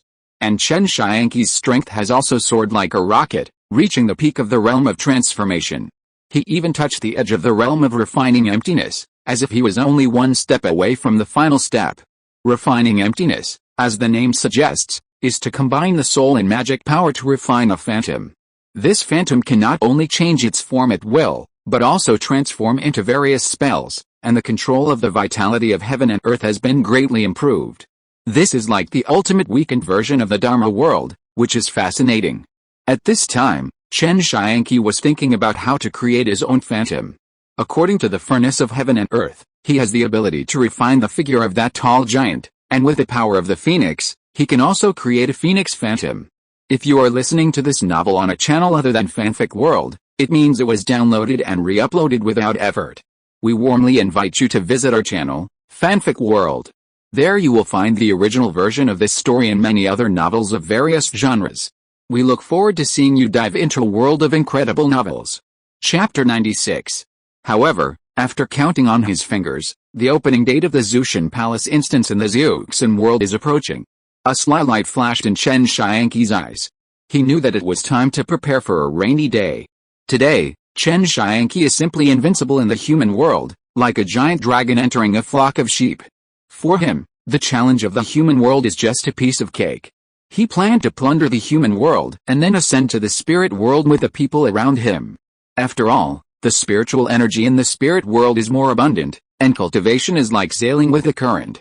Thinking of this, Chen Tianqi's figure flashed and disappeared from the spot, returning to the palace that Eric and his friends had carefully built for him like a ghost. Now that the required materials have been collected, it is time to make his equipment look brand new again. Eric on the side is no longer surprised by this.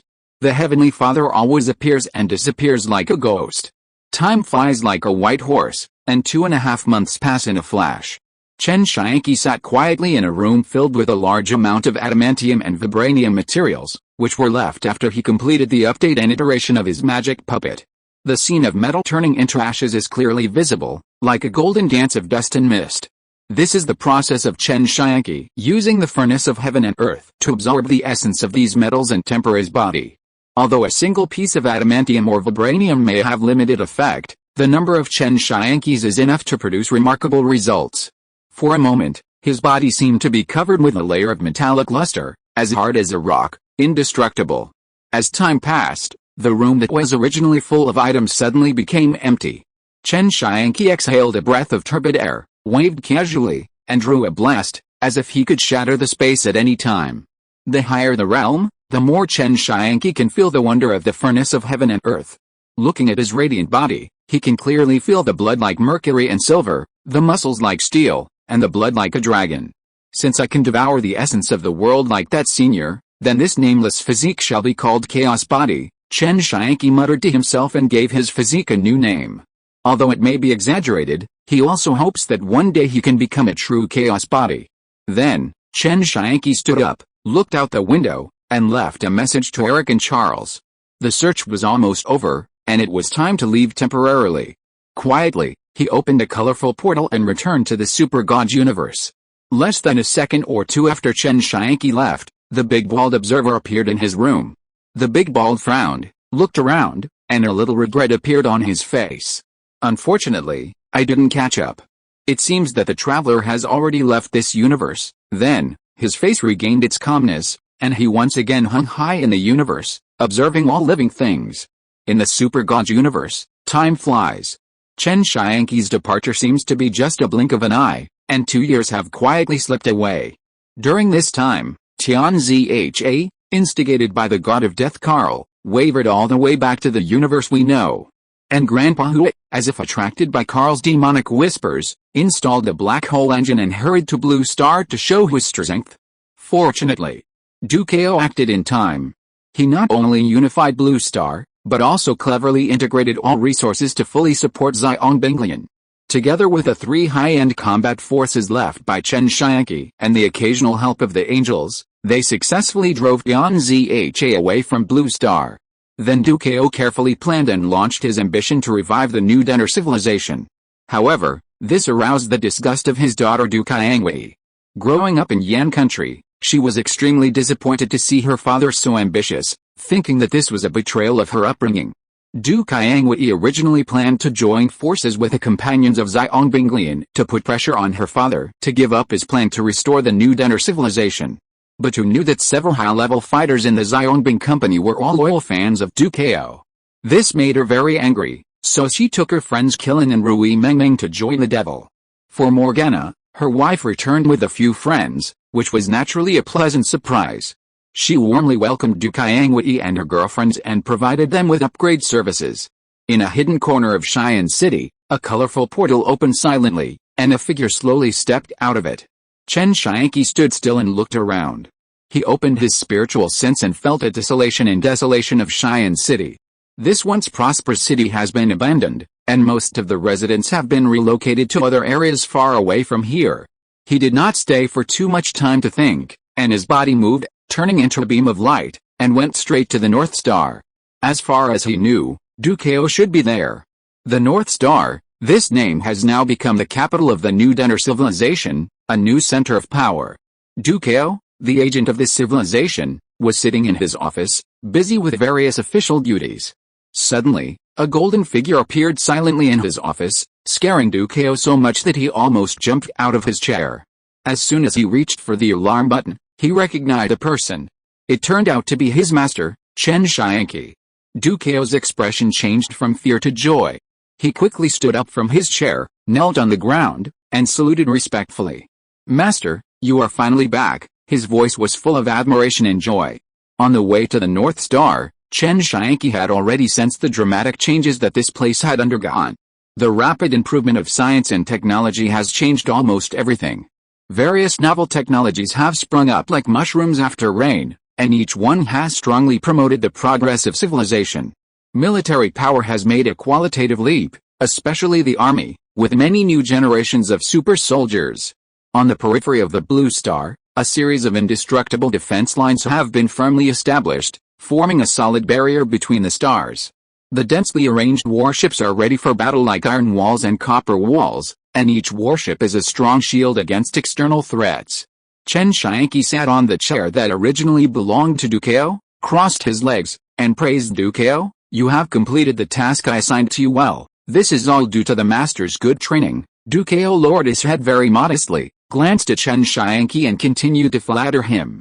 "I have not forgotten the needs of my master. During the development of civilization, I collected many rare materials for my master. I hope this will be helpful to you, master." Chapter 97. Chen Tianqi nodded, his eyes flashing with approval for Dukeo. "Has there been any major changes in the universe recently?" His voice was calm but carried an authority that could not be ignored. Dukeo pondered for a moment, then a nervous light flashed in his eyes, and he quickly replied. "Master, there is indeed a big event. The ancient evil god Hui not only returned to our known universe, but also came to Blue Star to create chaos. Fortunately, with the help of several of your capable men, we have temporarily repelled him." He paused, his voice slightly low, but Hui is still lurking in the Chihui galaxy, and seems to be planning a more violent attack. When the name Hui was mentioned, Chen Tianqi's thoughts were instantly aroused, and the image of the ancient angel king with a wretched image and unscrupulous behavior emerged in his mind. "So it was him," he sneered softly. "This two-way arrow wants to use the black hole engine to revive its strength, but it is just being used as a gun. It is really a stubborn habit." A sharp light flashed in Chen Tianqi's eyes. After thinking for a moment, he suddenly stood up and disappeared in the office like a ghost, leaving only a vague sentence. Get my materials ready, I'll go meet them. Dukeo nodded quickly, until Chen Tianqi's echoing voice completely dissipated, then he slowly stood up, cold sweat on his forehead. In his heart, after not seeing each other for 2 years, Chen Tianqi's power has become more and more fierce, and it has obviously reached a new height. Maybe his master is the next king of the gods. And as Chen Tianqi's vanguard, the new Denner civilization will also dominate the entire universe. The cold vacuum of the universe. Hundreds of thousands of kilometers away from Pluto in the Chiwu galaxy. A space battleship named Xiangong stands in it. In a luxurious room deep in the battleship, several obscene laughs are echoing, mixed with some female cries of pain. Grandpa Hu is playing games with several subordinates and 2 girls in short skirts. Obviously, they haven't tasted short skirts for tens of thousands of years, and their methods are brutal, and they don't care about their lives at all. Short skirt, now let's challenge your limits. Ha ha ha. Grandpa Hu laughed obscenely while holding something and gestured a few times at the short skirt tied up in front of him. The entire Xiangong suddenly shook violently, causing several Xianskim present to sway and find it difficult to stand. Which brat dares to ruin my fun? Grandpa Hu was furious when he saw his leisure being disturbed. Ever since he installed the black hole engine, he thought he was invincible. Who dared to touch his tiger whiskers? Before he went out to check, the door of the room was violently broken open by a punch. In an instant, the eyes of Grandpa Hu and several scumbags were attracted. Chen Tianqi walked in leisurely with the head of the scumbag named Kunpen.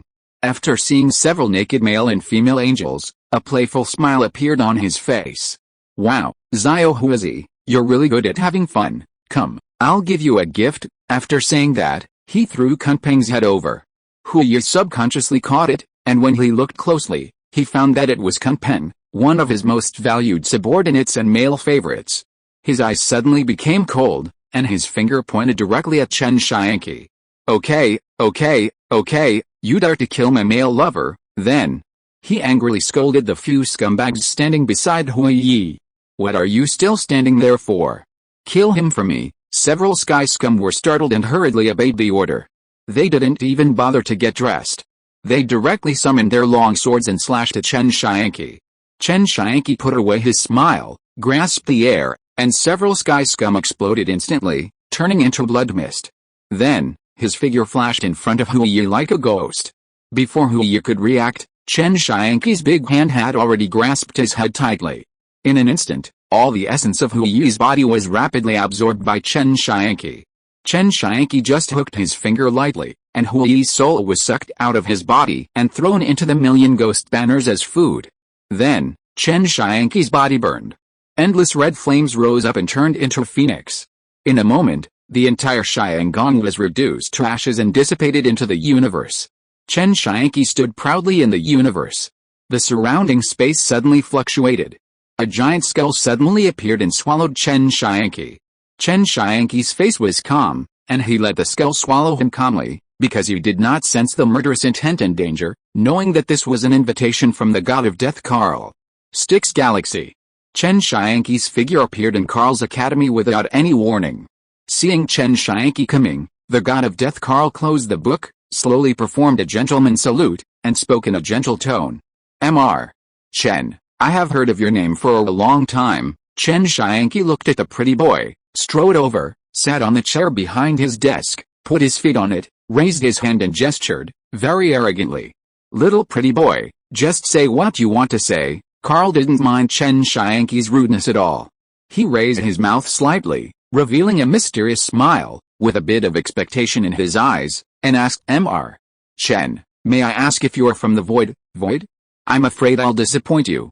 I'm not from the void. Chen Tianqi raised his eyebrows slightly, and then said to Karl with interest. But I can take you to the void. Before he finished speaking, Karl appeared beside Chen Tianqi like lightning, and he couldn't help but grab his shoulders with excitement, and couldn't wait to ask really. Chen Tianqi patted Karl's delicate hand and rubbed his fingers. His intention was self-evident. Of course it's true, but you have to pay more. Karl didn't even frown, and waved his arm lightly, raining down dark silver, dark iron and other rare materials. Is this enough? Enough.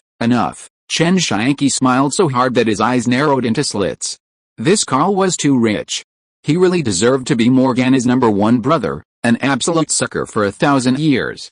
Then, he stood up, stretched, and with a wave of his hand, he put all the things into Tianqi Peak. Chen Tianqi himself could not go to the void universe, but he could be teleported through the system.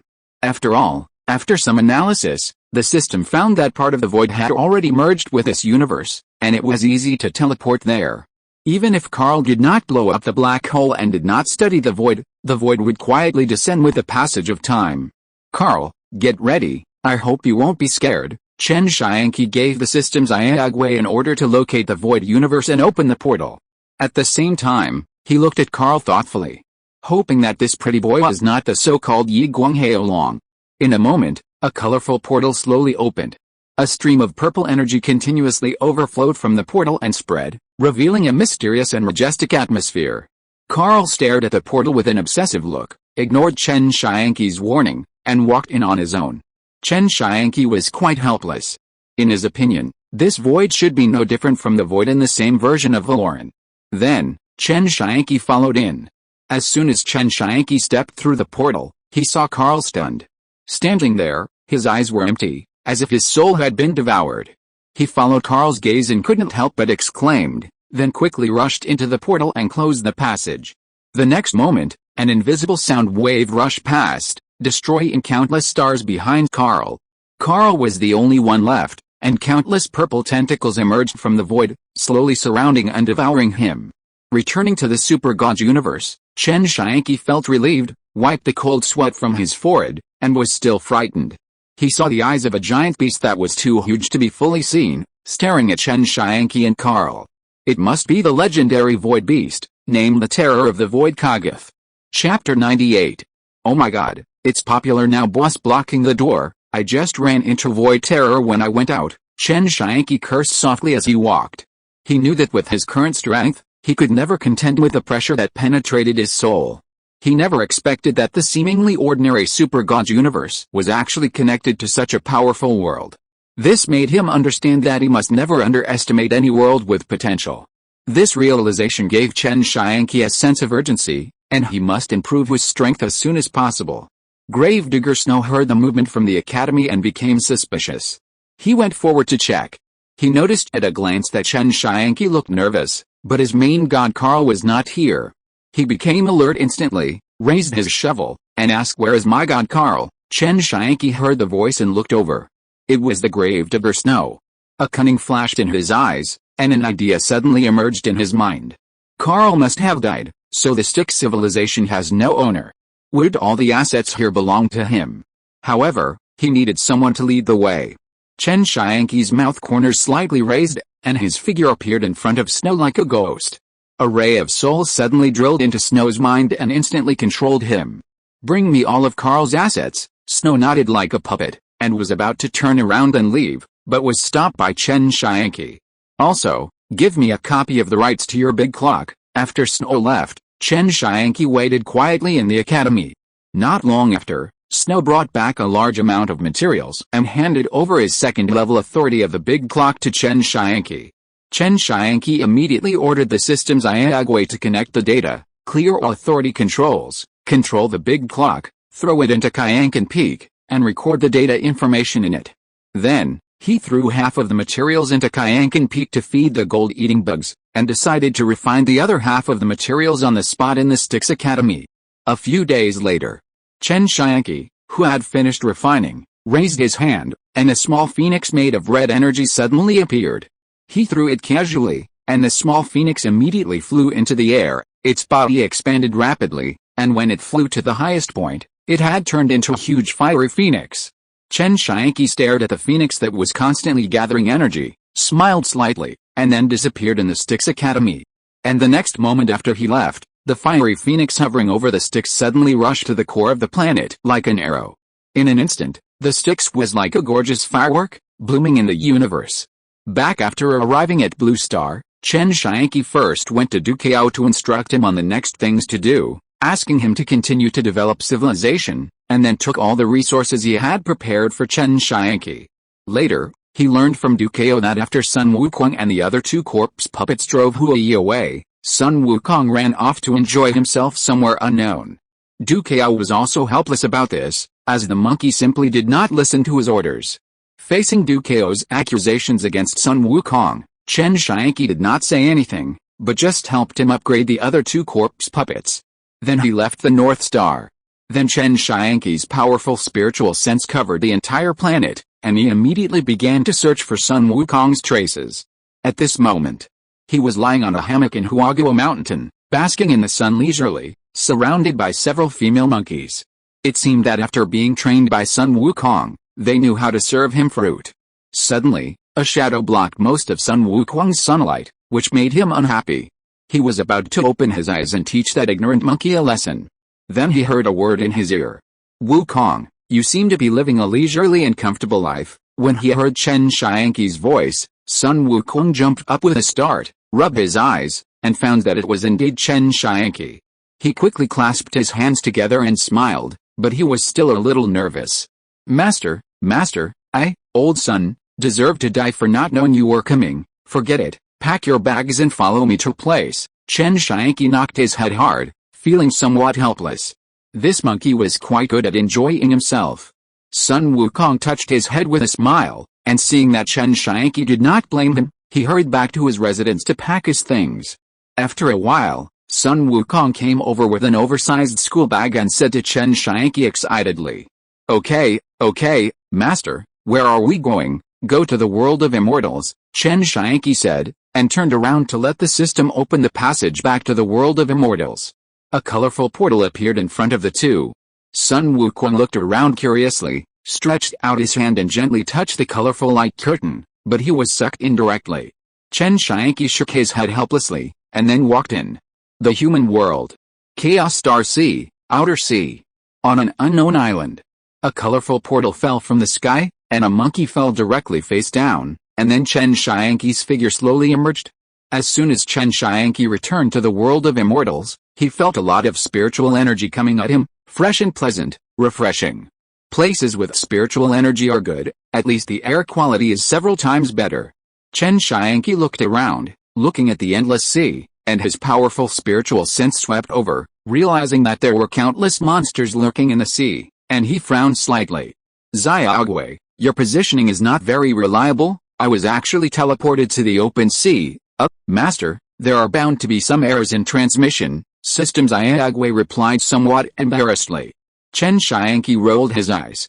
"Well, it's just right to leave Sun Wukong in the outer sea and let him lead the demon tribe here." After Sun Wukong pulled his head out of the ground, he felt relaxed and happy, which was much better than the female monkey massage. He jumped around excitedly and saw Chen Tianqi coming and asked excitedly, "Master, what is this place?" "It's so comfortable." Chen Tianqi showed a mysterious smile, stroked Sun Wukong's head, and said in a gentle tone, "As long as you like it. Wukong, I have treated you well, given you wisdom and freedom.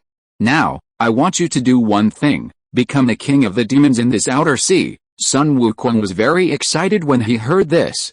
He was born as a corpse puppet, and his intelligence was accidentally opened, but the ferocity and brutality in his blood did not diminish, but was usually covered by the appearance of playfulness.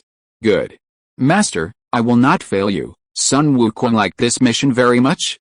To become the king of the demon clan, he had to fight his way out. In his opinion, he had a playmate again. Thinking of this, the sleeping beast in his body woke up, with bloodshot eyes, swollen body, and ferocious face. However, Chen Tianqi soon slapped the beast in his body and put it to sleep again. Chen Tianqi looked at the monkey helplessly. Was it necessary to be so excited? It seems that it was not a wrong choice to let him complete this mission. The warlike instinct in his body still exists. Chen Tianqi nodded, turned into a beam of light and left the unknown island, leaving Sun Wukong alone to venture out in the open sea. Chapter 99. After Chen Tianqi left the island, he flew across the sky above the open sea like an arrow. The pressure from the spiritual transformation realm caused the surrounding seas to fall into silence. On his way forward, all the sea monsters above the core formation stage were not spared. They were killed one by him and all were taken into his pocket. Suddenly, when Chen Tianqi passed by a remote island, he felt a familiar and subtle breath. He immediately slowed down, and curiosity drove him to land above the island and explore carefully. Inside the island, a young man sitting cross-legged in the center of the cave suddenly opened his eyes.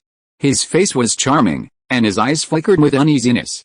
Feeling the powerful divine sense of the outside world, he hurriedly went deep into the cave, performed the secret key condensation technique of the fierce wind beast clan to hide his breath, and quickly added several restrictions on his body. There was a flash of fear in his eyes, and he couldn't help but curse softly. Incarnation. Where did this old monster come from? This person was Feng Zai's incarnation. When he was meditating and practicing, he felt a divine consciousness like the power of heaven peeping at him. He was so scared that he quickly hid himself and prayed in his heart that this old monster was not looking for him. But the opposite happened. When Feng Zai was praying with cold sweat, Chen Tianqi's figure appeared behind him. When Chen Tianqi saw this familiar back, he was right. This was the cave of the great man Feng Zai. A sly smile appeared on his face. "Junior, why are you so afraid of me?" Chen Tianqi's voice was steady and majestic, echoing throughout the cave like thunder, frightening Feng Zai's body, but he felt that the voice was somewhat familiar, and without thinking too much, he quickly turned around and knelt down, lowering his head and not daring to look directly at the person in front of him. "Senior, please forgive me. Feng Zai, I'm afraid of disturbing you, so I hid myself." Seeing Feng Zai acting like this, Chen Tianqi couldn't help but sigh. In the world of cultivating immortals, strength is the only thing that matters. Feng Zai was quite arrogant before, and he never expected that he would act like this when facing someone who was much stronger than him. "Look up and see who I am." Chen Tianqi showed a meaningful smile. He was looking forward to Feng Zai's expression next. After hearing this, Feng Zai looked a little confused. "Is this senior someone I know?" He slowly raised his head and saw the face of the person in front of him clearly. The familiar face overlapped with the face of Chen Tianqi that Feng Zai had been thinking about, which made Feng Zai stunned for a moment. In an instant, Feng Zai reacted, quickly distanced himself, clenched his fists, veins popped out, and pointed at Chen Tianqi with gritted teeth. "Great. So it's you, the cutthroat fellow. How dare you disguise yourself as a god transformation master to play tricks on me?" In Feng Zai's opinion, he and Chen Tianqi have only been separated for a few decades, so Chen Tianqi must not be able to achieve god transformation. Because in his understanding, god transformation is the most difficult step in the nascent soul. For thousands of years, or even tens of thousands of years, there has not been a genius in the world of immortal cultivation who can leap from core formation to god transformation in just a few decades. So this kid must have used some magic weapon to simulate the aura of god transformation to play tricks on him. Thinking of this, Feng Zai became more and more angry. His eyes seemed to be filled with anger, and his teeth were about to break. Chen Tianqi was a little shocked when he saw this scene. To his surprise, why did this kind-hearted Feng Zai think that he was fake? The fluctuations and aura of his divine power were very clear.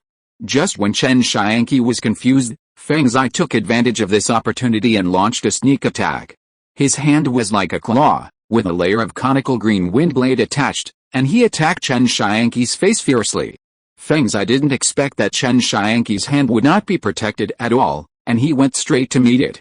Seeing that the sneak attack was about to succeed, the scene of the hand bones bursting and the head being torn apart by her seemed to be right in front of her eyes, which made Feng Zai's mouth curl up slightly. "Ah!" Feng Zai's face twisted and he cried out in pain. Chen Tianqi's big hand tore Feng Zai's arm off. "Alice, now you believe it, right?" Chen Tianqi threw Feng Zai's hand on the ground, spread his hands, and saw that blood gushed out from Feng Zai's broken arm like a fountain. He couldn't help but feel a pity in his heart. This was the blood of a demon beast in the middle stage of the nascent soul. It was a top-quality material for growing spiritual herbs, spiritual medicines, and feeding spiritual pets. It was such a pity to waste it like this. Feng Zai's face was horrified, and he quickly pressed the acupuncture points to stop the gushing blood. Then a pair of lightning wings appeared on his back, and he turned into a beam of light and fled without looking back. When Chen Tianqi saw the pair of wings, a gleam of light flashed in his eyes. The wind and thunder wings? It shouldn't be. I didn't sense the breath of wind attribute on it. It seems that the great man hasn't had time to start refining the wind and thunder wings. Then I will help you refine it with reluctance. Then Chen Tianqi smiled and chased in the direction of Feng Zai's escape. In the open sea area, a blue-green light rushed past. Feng Zai's heart was beating wildly, cold sweat was pouring down, and his face was terrified. How is it possible? How could this kid really be a god transformation venerable? At this time, Feng Zai was puzzled. How did Chen Tianqi go from the Jinden stage to the Jinden stage in just a few decades? He is in the spiritualization stage. If I had known he was so powerful, I could have become his mount. Suddenly, Feng Zai had a flash of inspiration and thought of a possibility. Could it be that he was possessed by an old monster? The more Feng Zai thought about it, the more he felt that this possibility was very high, otherwise there was no way to explain Chen Tianqi's current cultivation level. But now is not the time to think. He has provoked an old monster in the spiritualization stage. The most urgent thing is to escape from this world as soon as possible. Thinking of this, Feng Zai pinched the magic formula with his hands and spat out several mouthfuls of blood. His face turned pale, but blood-red flames ignited on his body, and his overall speed increased. It rose to a higher level at a time. Feng Zai ran away in a hurry, and suddenly a figure appeared quietly not far in front of him. He looked closely, and was shocked. He quickly changed direction. But Chen Tianqi would not let him get his wish. He stretched out his hand, and a golden giant hand appeared in the void and grabbed Feng Zai. Feng Zai burned his blood frantically, but the giant hand followed closely behind him. In a short while, he was caught on the hand. Feng Zai was bound by the giant hand and brought in front of Chen Tianqi. Looking at the person in front of him, there was no longer a trace of anger.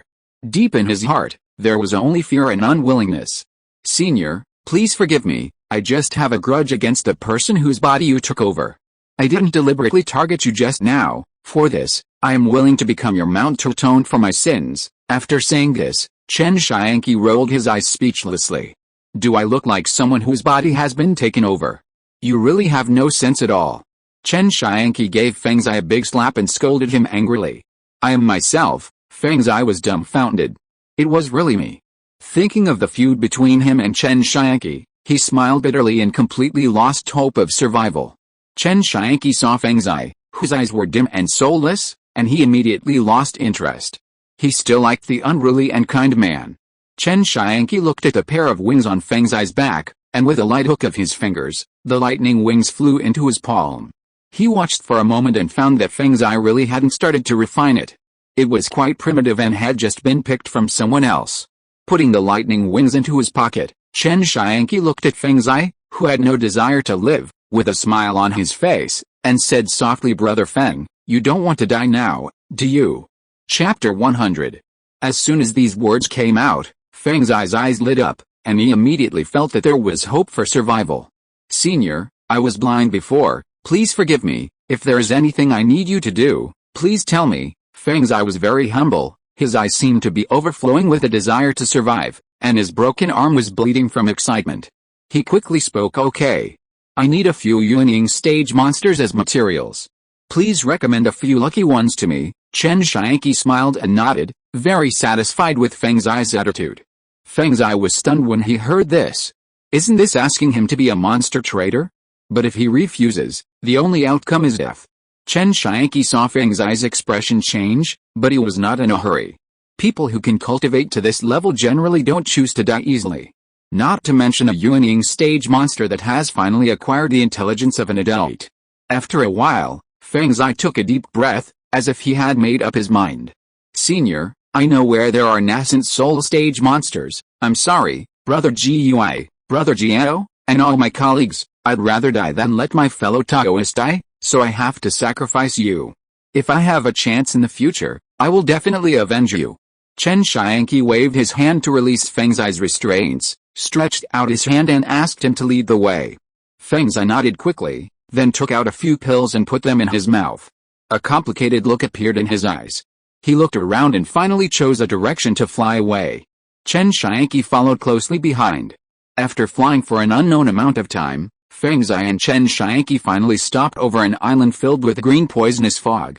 Feng Zai pointed to the island filled with poisonous fog below and said respectfully, "Senior, this is the Poison Dragon King's cave." Chen Tianqi glanced at Feng Zai, hoping that this kind man would not do anything tricky, and said lightly, "Go call him out." Feng Zai heard this. Lian nodded, bowed his hands and said yes, took a deep breath, and his voice mixed with a fluctuation of magic power echoed throughout the island. "Brother Jiao, I'm Feng Zai. Come out quickly. I have something important to discuss." After waiting for about an instant of time, there was still no movement on the island below, which made Feng Zai's forehead sweat a little. He faced Chen Tianqi's death gaze and hurriedly invited, "Senior, I'll go down and take a look. Maybe the poisonous dragon has gone out for something." As soon as the voice fell, a dragon with a green body and a single horn on its head rose from the depths of the poisonous fog and landed in front of Feng Zai, transforming into an ugly Taoist with pustules on his face. "Feng Zai, what do you want to talk to me about?" "I'm having sex with some beautiful wives." The poison dragon king lowered his head and pulled up his pants with a lack of interest. He raised his head to look at Feng Zai in reproach, and saw the empty broken arm, and immediately cried out in surprise. "How come your arm is broken?" Then he found Chen Tianqi behind Feng Zai, but he looked normal, like an ordinary person, and he was a little confused.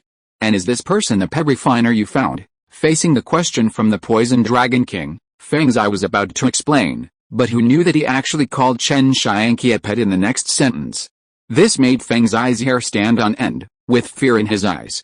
And a huge wind blade instantly shot out from his hand and chopped towards the poison dragon king, cursing angrily, "You loach, you actually dared to call the senior a human pet, damn it!" The poison dragon king was in no hurry to summon the golden light to protect his body, blocking Feng Zai's attack. His expression became very angry. "Feng Zai, are you crazy?" Feng Zai did not reply. His eyes became fierce, his hands changed, and he was about to give the poison dragon king a big blow. "Okay, no need to show off," Chen Tianqi on the side spoke, and Feng Zai stopped attacking all of a sudden. Like a good child, he obediently returned to Chen Tianqi's back, lowering his head and not looking at the shocked look of the poison dragon king. Chen Tianqi looked at the Taoist monk in front of him, stretched out his hand and pointed, and a golden divine light pierced through the poison dragon king's head. His body instantly turned into an emerald green dragon, and fell straight from the sky.